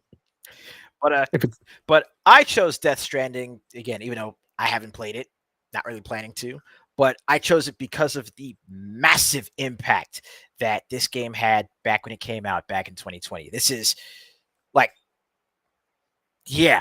Oh, I was watching. I've watched Oliver stream both games, but the fact that Death Stranding was so topical without us even realizing it. Like, we just knew that Death Stranding was coming out, but then 2020 happened, COVID happened, people were locked down, people were stuck at home.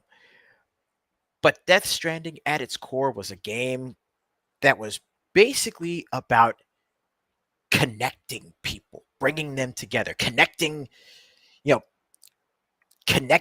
America again through these highways and byways, through these bridges that you're putting up, through these structures that you were putting up as you're, going through the, deeper Hideo Kojima story, because, it's a Hideo Kojima joint. But just the fact that it had that sort of, underlying mechanical theme of, connecting people from so many different parts of the map, between that and how Animal Crossing New Horizons was, another way for folks to actually, make it through COVID, make it through the lockdown, and keep themselves sane by having, something, having something deep for them. That right there is my main reason for, bringing up Death Stranding as part of the Chronicles this week. I agree with that. The thing with me in this game, and now this is the only thing I'll say about it, is because I did not know what the hell this game was. All I know is the production was really high, but it's one of those games you just have to play, I guess, to understand it. Which isn't the point, right? I love that. All right, chat. We'll go ahead and move on to our quick bites here with yours truly. So if it's your first time here, next we're going to be handing over to our very own Dean of News, the Don, Nick, aka Tragically Elite. Yeah, that guy right there. For the quick bites / cross rumor mill section. This is where the Academy newsroom comes alive with the latest headlines, leaks, and hot takes across the gaming world, because we have lots of those. From confirmed stories to the wildest rumors, we'll break down and rate the credibility and, of course, stir the pot a little bit. Hot takes, quick hits, straight from the Academy newsroom.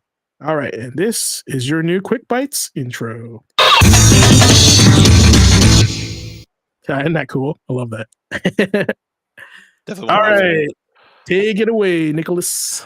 I mean, take it away, but you did have the first article for this week. Sure. So let me share you guys what I was going to share here. So this format will be us sharing, things that matter to us. So let me share you what mattered to me. Now, I think this is going to be actually super quick. So if you guys weren't paying attention, but EA was actually recently purchased by some investors, right? And long story short, this article talks about how nervous it makes the people at EA because they're from Saudi. Oh, let me do that.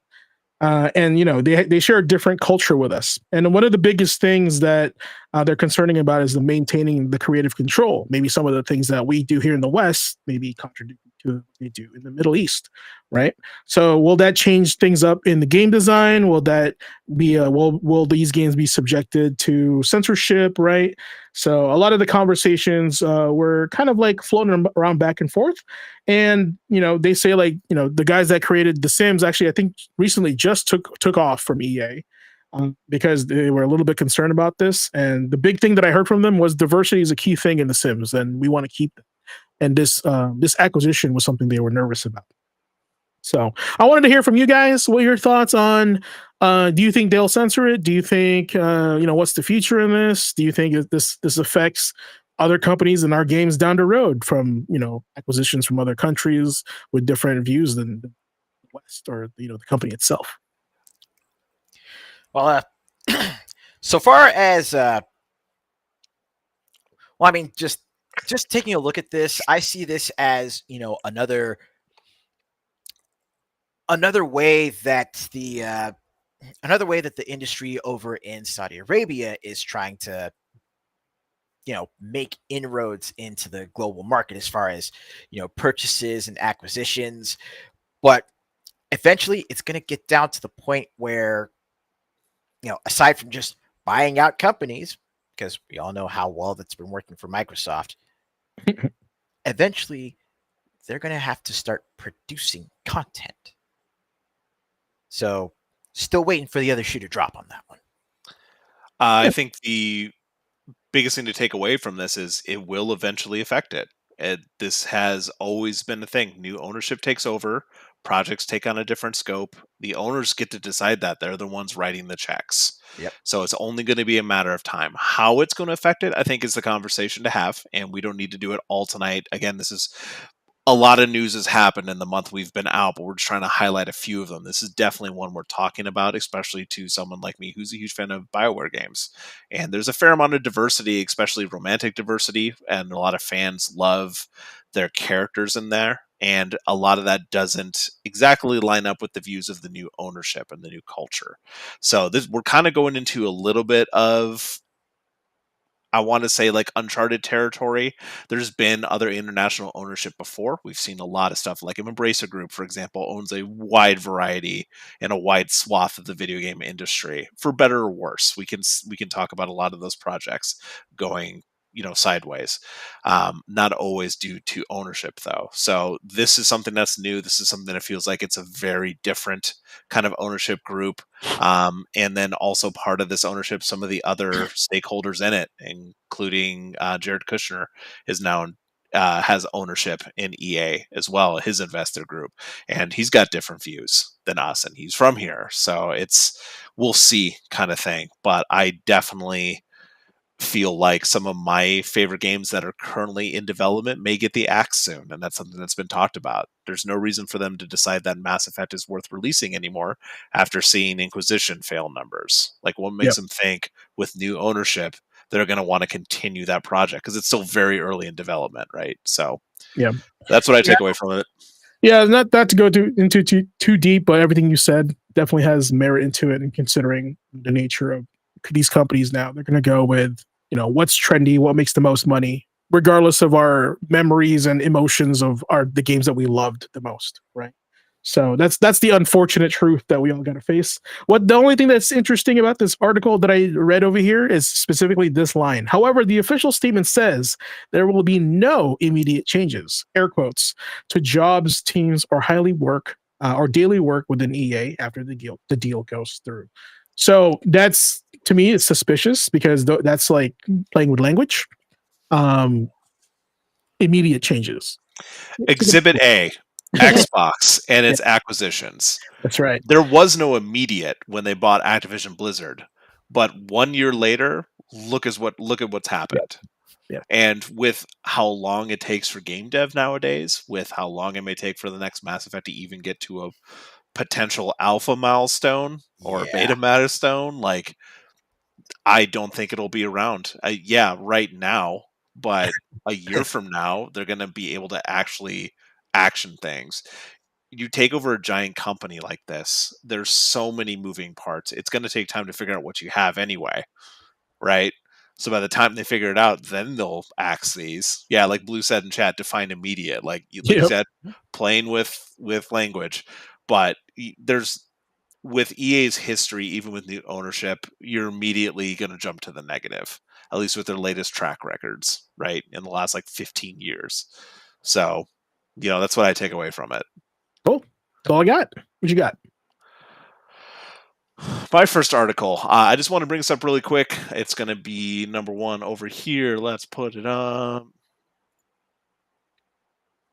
Put it on. All right, cool. Sorry about that. Took a second. So, coming from Push Square, I just wanted to bring this up because we've talked a bunch about how gamers are their own worst enemy. Remember how we talked about how over 50% of all purchases on PC are microtransactions, yet we keep complaining about microtransactions in our games. Let's talk about remakes, remasters versus new IPs.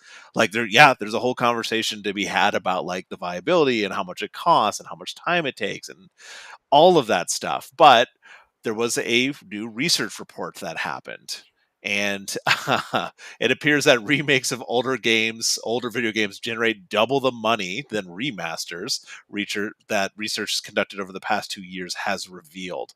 So Ampere Analysis examined 15 remakes and 27 remasters between January 2024 and September 2025, and discovered that spending worldwide is on average 2.2 times higher on remakes compared to remasters. So complete remakes, right? So we can talk about how we feel about this in just a moment, but during the stated time frame, it said that 72.4 million PlayStation, Xbox, and Steam users collectively spent 1.4 billion on remakes and remasters. Follow the money is what we've already said. Where is money being made? Of course, remakes, as the article goes on to say, of course, remakes such as Resident Evil 4, Silent Hill 2, and Demon Souls are generally priced higher than remasters, as they, quote, require substantially higher investment in development, marketing, and time. Um, in comparison, those remasters rather offer faster turnaround and lower cost, but generally deliver less engagement. So Oblivion Remaster is a good one. Final Fantasy VII Rebirth, Silent Hill 2 being like super successful ones that's pointed out. But it brings up those kind of questions. Are you more likely to buy a remake than a remaster? We're complaining about these things coming back out and being re-released, but people are clearly spending more money on them. Yeah. I mean, I've always said this before, like, there are a bunch of games that are like graphically outdated and need some updates, but we still love those games. And I agree with you that the engagement is going to be lower because people are going to be like, I already played it. Why would I play it again? Right. But if they're running out of ideas, man, I always talk about Chrono Trigger remake. I always talk about Metal Gear Solid remake. Like, there's plenty of remakes to be had. Ace, how about you? Yeah, it's definitely really a matter for me of just simply, with remakes and remasters, that's a lot of games. That's a lot of games coming back, but also games that, younger generations of gamers haven't had the chance to experience. So, the money's there to basically refresh the product, refresh the content, and, get it out to a new audience. So, I mean, there's no denying that the money is there, despite what I may think as far as like, possible fatigue or possible burnout as far as remakes and remasters go. I mean, I still say that, some games being remade that are like maybe 5 years old, maybe one console generation back, ain't necessary, but that's a conversation for another time. For sure. All right, moving on to my second article. Very, very quickly going to run through this one, but an opinion piece posted on Games Industry Biz by Rob Fahey, who's a contributing editor, talking about all the layoffs that are happening at Amazon. So layoffs are once again in the news and affecting the games industry. What Rob brought up here, I think, is definitely we're talking about why I wanted to share this article. James, I didn't see if you're linking the articles, but I definitely recommend this one's a longer one. Read through it. Again, it's an opinion piece, but it's worth us bringing up to discuss, to chat a little bit about it. So just to quote a little bit here, it's not clear how many of the 14,000 jobs the giant company is cutting will be in its gaming subsidiaries, but it's flagged, quote, significant role reductions and major turn away from developing big budget titles. A little bit further down, he does point out, as awful as the impact of any major layoffs may be, this one has been a long time coming. Strategically, Amazon's entire flirtation with the notion of being a games company has been a decade-long comedy of errors. So, I mean, we've definitely talked a little bit about it, but just confirmed dead or likely dead Amazon Game Studios projects after this announcement of these layoffs. We already know that the staff at New World has said that the game is now slated for shutdown. So that game didn't, blow up gangbusters, but it did have a very passionate fan base. So there was definitely a lot of people that are still, playing around with that game. So that is active, but now it's slated for shutdown. It appears that, these layoffs are going to really hit that team hard. Breakaway, a competitive multiplayer game, that was shut down before launch. That was already canceled. Another Amazon Games joint. Crucible, Another one, free to play remember that. multiplayer MOBA, that was pulled. And that was pulled shortly before launch. There was also like a bunch of unnamed projects, but also there was a Lord of the Rings MMO that they had announced and is now reportedly canceled as well. The development for that was like transferred between different teams and different companies for a while, but it now feels like that one's dead on arrival as well. And I was really looking forward to that because I played Lotro back in the day, Lord of the Rings Online. And I was really looking for like an updated, new like MMO for Lord of the Rings. That is an untapped universe. So I mean, those are absolutely dead. But as far as you two, Amazon has had a long history of like gaming failures, especially with like New World not really, again, lighting the world on fire. But it feels like a lot of this impact in the industries kind of due to Amazon's inability to compete. Amazon has massive resources, right? And we're always bringing up the cost to dev. So, despite these vast resources, Amazon has kind of failed to create like a meaningful presence. And it really shows that, money and tech dominance alone can't really guarantee success in a creative field like this, especially something that's unpredictable as the gaming industry is. So, I mean, what do you two think about that? Do you think that's spot on? Do you think like Amazon was wrong from the get go with what they're trying to do? Honestly, just to kind of see if I could distill it down as far as my opinion on this goes, it actually takes me back to the Legendary Drops video that I saw this morning talking about this same topic. And it's that Amazon's focus was all wrong. They were trying to, Amazon was trying to, they were trying to beat Steam pretty much by buying everything out instead of actually, working on decent content. And a lot of the pain points that Steam had actually, helped to lessen, if not completely remedy as a platform, could be summed up as saying that Steam is the answer to, Steam is the solution to the problem that is the corporate culture and the corporate core of Amazon and Microsoft. And that's not to say that Steam doesn't have its own issues, right? Right. It's just more so where their focus is as a company and what they ended up doing with all those resources is really what's kind of coming into question here. Like the article says, so poor has the company's performance on that front been that when a LinkedIn post from former Prime Gaming VP Ethan Evans surfaced in February, reflecting on the company's failure to disrupt Steam's dominance of the PC digital distribution market. The most common reaction was genuine surprise at the discovery that Amazon had actually been trying to compete with Steam in the first place. James, how about you, man? What do you think about all this? I think Amazon is a little bit arrogant on this case. Because the first thing I think of if we're like our goal is to take down Steam or take market share away from Steam, right? Can indie devs make games and put them on Amazon Prime or whatever, right? Their platform, right? They can't do that. And I get it. They were trying to like offer you free games if you had that service or just in general, like. And they had a lot of failed projects. Lost Ark, whether good started good, dozed off again, stuff like that. And then and the laundry list of other things that they've failed on. Honestly, their games are forgettable. They're not anything particularly special. They're just there, right? But if their aim is to take down Steam, I think they're going about it the wrong way. Now, I'm not saying I have the answer. What I'm saying is like you really think like you're going to be able to take market share away from Steam when it's been number one for so long, when there's other people like Epic, EA are trying to do the same thing, which also, by the way, are your competitors. So in a way, you'd have to take those guys down first before you get to the final boss, which is Steam.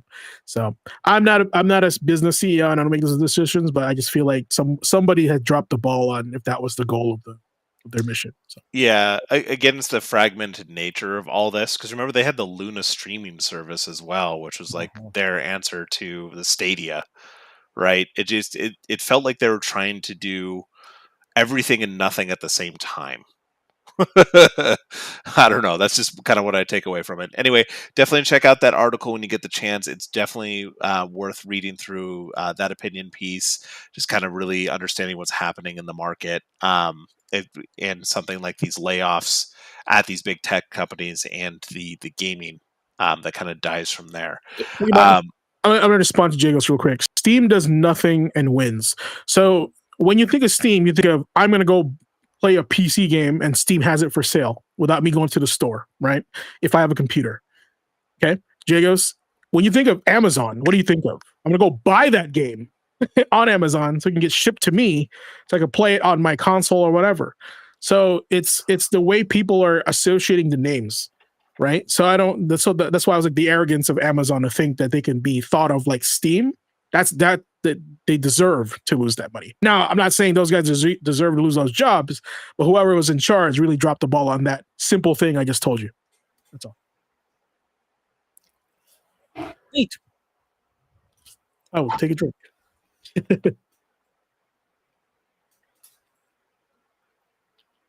All right. What else we got, Nick? We got some rumors or whatnot? We got a camera freeze. Oh, no. He froze. And let's see here. Hey, that 1050 is really doing a number on him, right? All right. I'm actually just going to link these two, what do you call this, ads here. You guys can check those out or check out in our Discord. But I do want to move on because it is our premiere episode here for this show. All right, guys, here's some other articles for y'all. And then we're going to go to our next segment, introducing our boy over here.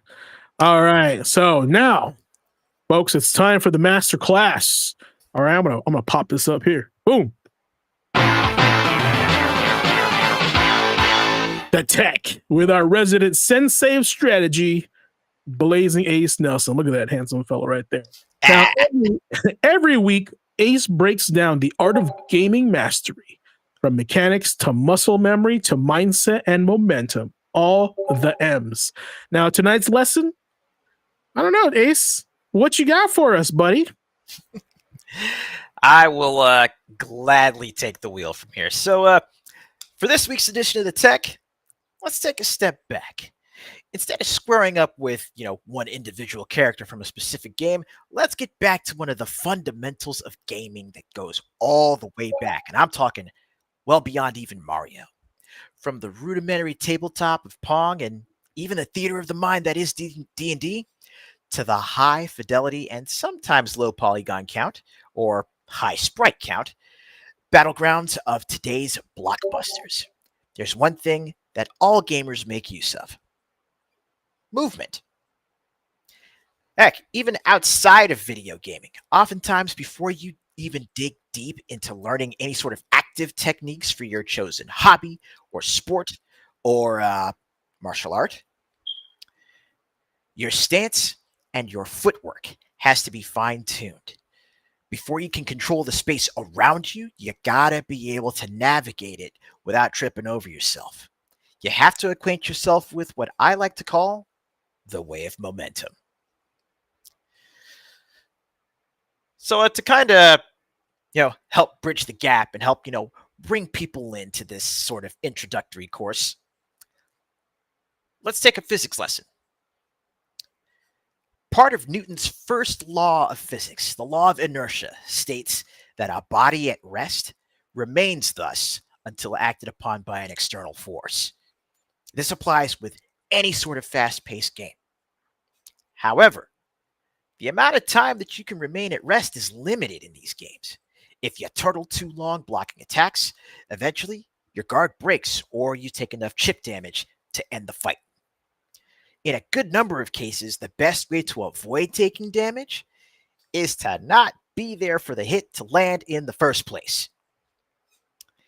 And as a great case study to, discuss this really quick, let's take a look at one of my current favorites, that being, of course, Absalom.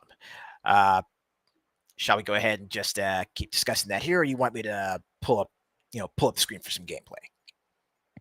Actually, we can pull up the screen for gameplay next week. But consider this for the folks that played the demo on Steam, or for those that are actually playing it currently on the PS5. One of the characters you start with is, of course, the Dwarven Bruiser himself, Carl. Now, I choose Carl as our test case because, in all manner of speaking, he's got the shortest range. He's got the shortest range for his basics. So you really need to make it a point to learn your movement, learn your traversal, your dashes, your front and back, as well as your Z-axis evades. And it's really just a matter of, if you want to get the most out of, Carl's fundamentals before even dipping into his Arcana, which actually allows him to get some range, you gotta work on your evades. You gotta work on your movement. I mean, Carl animates and fights like a boxer. So you got to consider that boxers, one of the major fundamentals is footwork and head movement. Again, it's Marvin Cook says it best. Either you got to make sure to protect the fridge, keep the doors closed, or make sure you move the fridge so no one can reach in and take your snacks. Same sort of thing. With that being said, just really quickly for this Tech 101, let me go ahead and kick it back to the rest of the panel. GQ, Nick, what are some of your, I guess, when you think of learning movement fundamentals in any sort of game, it could be in fighting games, it could be in beat 'em ups, it could be in cover shooters like Gears of War. What are some of the standout, movement and traversal mechanics that immediately come to mind for you guys? Wave dashing. Just stuff like that. Like when it depends. Like, are you talking about fighting games? Or are you talking about like beat 'em ups or platformers? I think a lot of this can be broken down to like how like speedrunners break movement in games, right? So there's a lot of exploits that you can do depending on like some oversights that developers may have had during. So for example, I'll give you guys a quick one. In Helldivers 2, and they fixed this, by the way. When there's a little side mission where you pick up a shell and you load it up into a cannon. The animation where you pick up the shell makes you move faster. So what people have been doing is picking up and dropping it, picking up and dropping it, picking up and dropping it, and they're like literally moving faster than if they would be running. Right? So that's an exploit the game has. Oh, yes. Not great. Yeah, not great. So and I think like that right there is something that they have to consider. Maybe wasn't tested very well. Or also, what was that thing in Zelda where like Link runs faster if he rolled? Right. So people just keep rolling. So because they want to go faster. So I feel like stuff like that.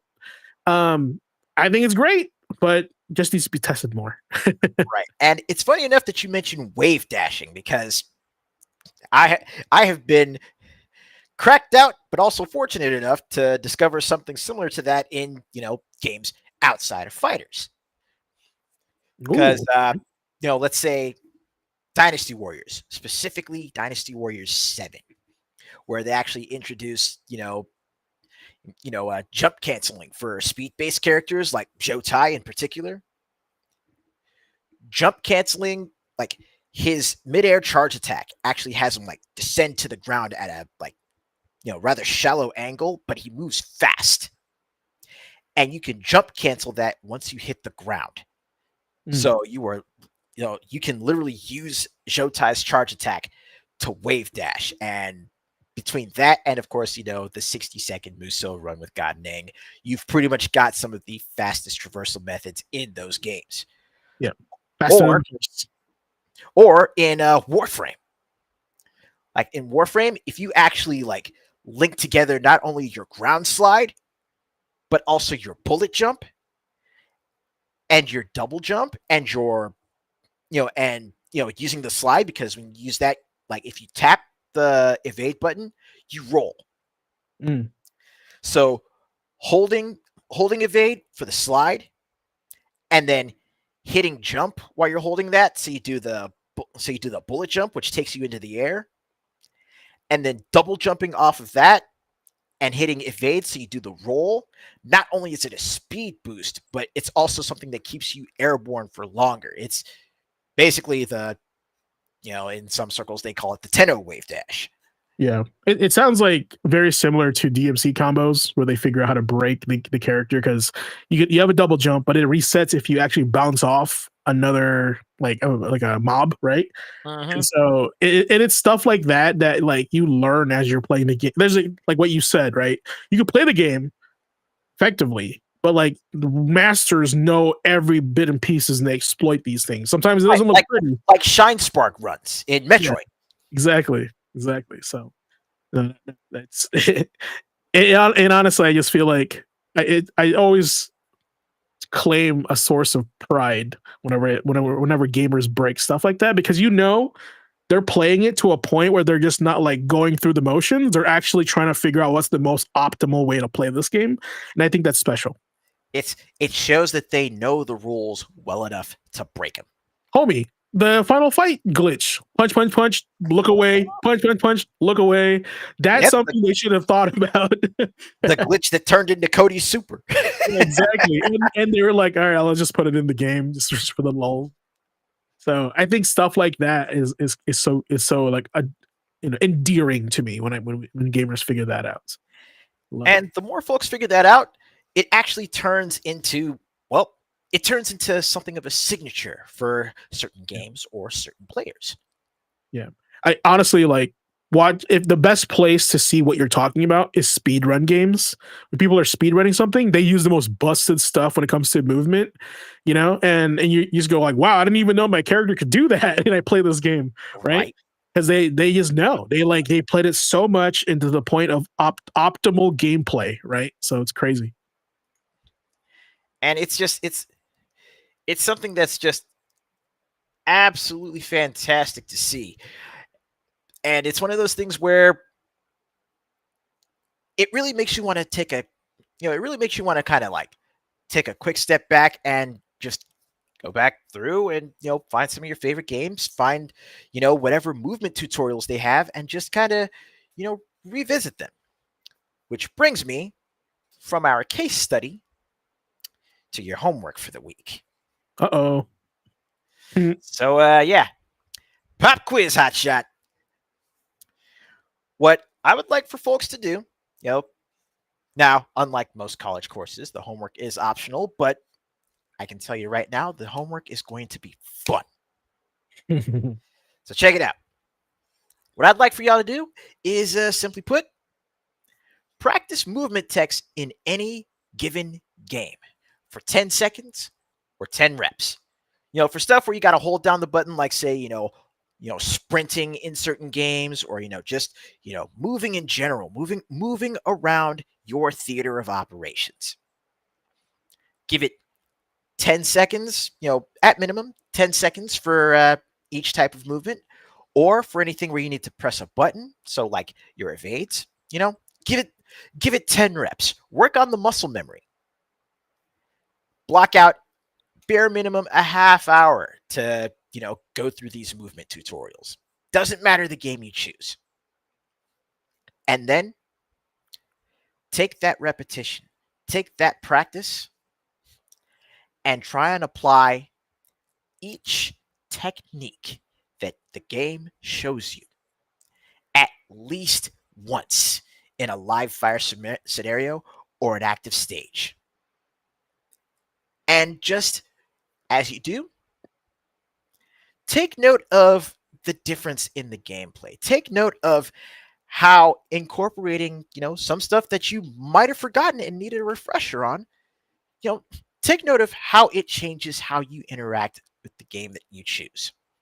So again, practice your hops in KOF, practice your evades, practice, bullet jumps if you play Warframe. Practice your rocket jumps if you're playing Team Fortress 2. Practice your trickster style in Devil May Cry. Give that a shot. Try to focus on just the movement and how it carries you around the battlefield, how it carries you around the arena, around the playing board, so you can reposition for whatever you plan to do next. Concentrate on the movement. Concentrate on how that affects, again, how you interact with the game. Report back next week or report back in the comments. Let me know what you think. Yeah, or your Discord. Or in the Discord, of course. Lots of options there. Yeah, mine's going to be wave dashing and Tekken. That's always been an ongoing thing for me. And wave dashing is applicable to a variety. That it is. Armor That King. it is. So I'll be applying that to Armor King. I mean, I've already done some, movement and traversal practice with Carl, believe it or not, in Absalom. But, I was thinking maybe of, revisiting some games like Warframe, Monster Hunter, Ovis Loop, maybe jumping into City of the Wolves and just, again, practicing the movement tutorials, just focusing on that, focusing on how I get around the screen. Yeah. But a good one, I was gonna say a good one to practice movement. Mhm. I'd say Smash Bros is really important to practice movement. Smash Bros. If you got Smash, definitely give that a shot as far as your movement practice. That you could do worse. Yeah, and there's like so much variety in characters too. Like they all move differently, so pretty cool. But yeah, that said, that's gonna do it for this week's lesson from the tech. And remember, study hard, train smart, and may your combos always connect. I need that. I need my combos to connect. I don't know if you guys saw my post, but man, Bushin in Tekken 8 in that rank, a lot of assholes in that rank. It's rough up there. So I gotta say, I'll win like 3, lose 5, win 4, lose 1. It's like it's never consistent. It's crazy up there. So I'm having fun with it, especially with Armor King. So shout out to T8 players. All right, guys, we're running a little late here, but it's okay. It's our first episode. We get to learn a little bit more about what we need to cut, what we need to add, etc., what we need to change. But here's the thing. Life is always that way. When it comes to life lessons, we bring it here at the end of the show with the final boss. Ready?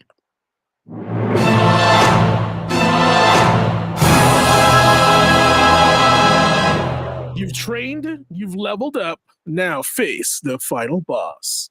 Every time we do the show, we usually close the night with the only way we know how, by facing the final boss.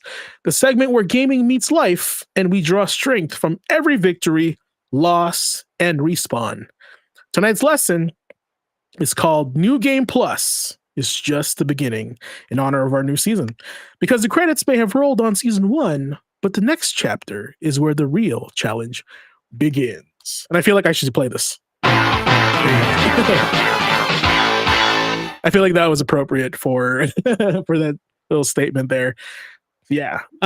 So, last season I did the final boss, and I want to add a little bit of, kind of a life advice for our gamers out there, because, life is hard out there. We want to make sure that they're not going through it alone, right? We're all here doing our own paths, but even though we're playing solo missions, we're all doing the same thing together. We're grinding things out. We're trying to find, our end game here, and we're always facing checkpoints and moving on to the next level, leveling up.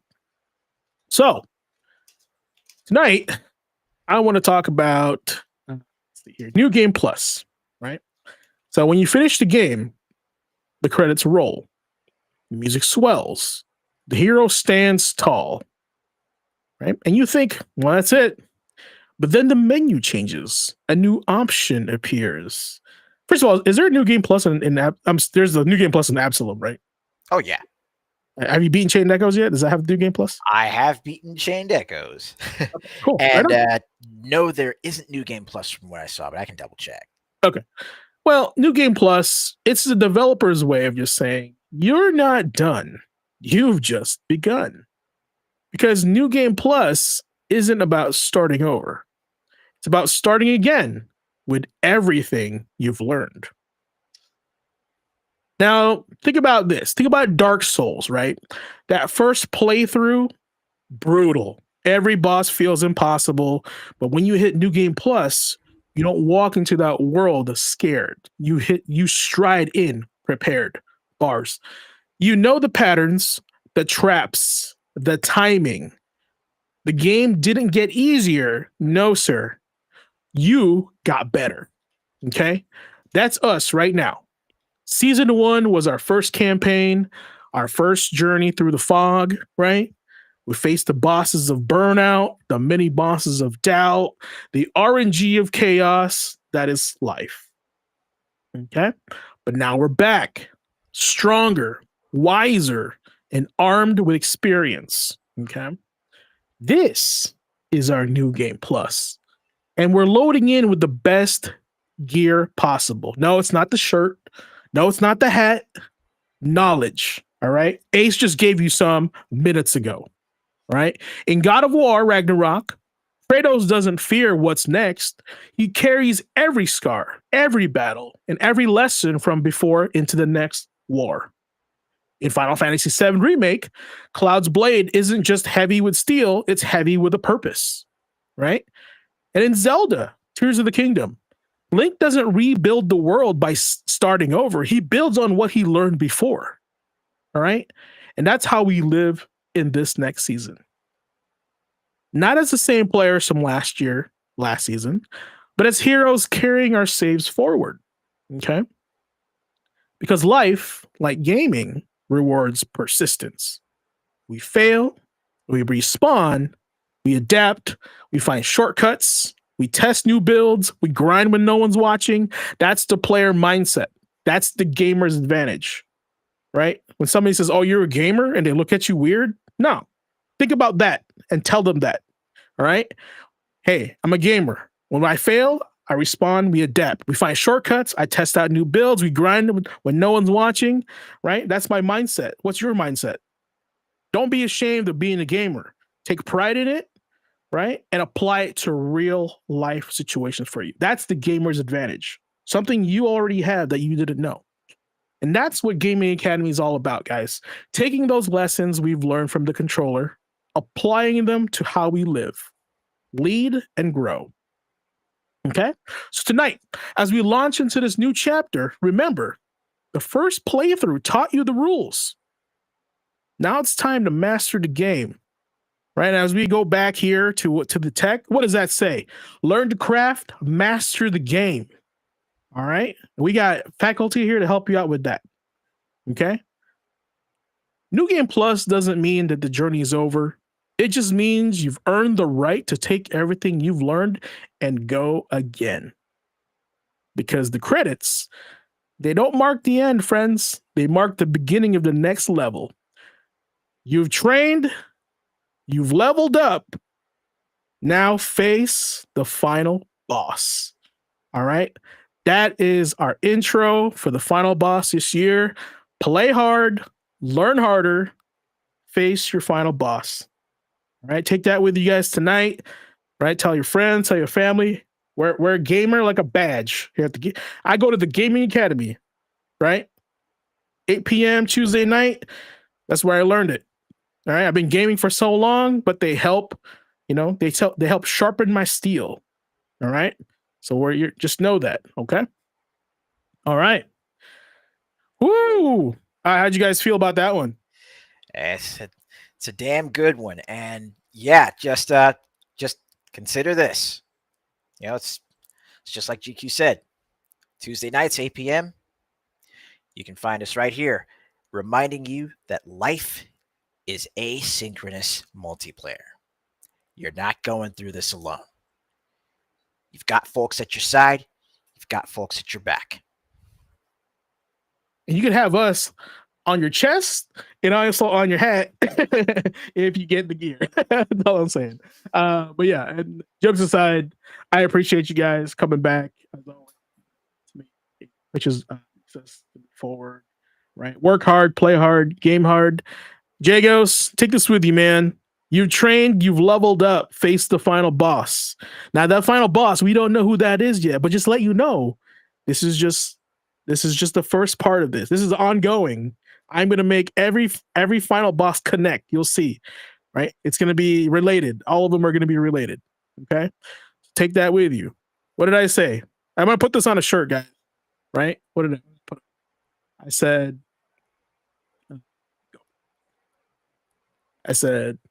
Play hard, learn harder, face your final boss. Right? Play hard, learn harder, face your final boss. Okay? You trained, you've leveled up. Now face the final boss. I feel like you guys got to keep saying that to yourself, right? The final boss could be you. You don't know that, right? Depends who it is. Now in a lot of Zelda games that I've played, before Link fights Ganon, he fights Shadow Link. Isn't that weird? He's fighting himself. He's an evil version of himself. So you don't know. You don't know, man. And that's going to be part of our arc this season, is to help bring that out of you. Is to hopefully by the end of this season 2, you're going to be, immortal status, right? People are going to be like, how do I become a gamer? How do I do what you do? Teach me. All right. So yeah, with that said, guys, that ends our first episode of season 2, New Game Plus.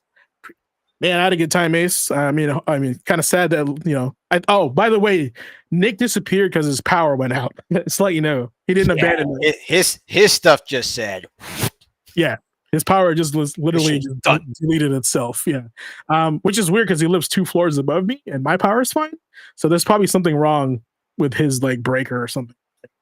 So yeah, shout out to Peach Sound Energy.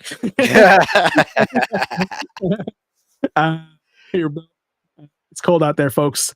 All right, y'all have a good one and enjoy this outro. Appreciate y'all.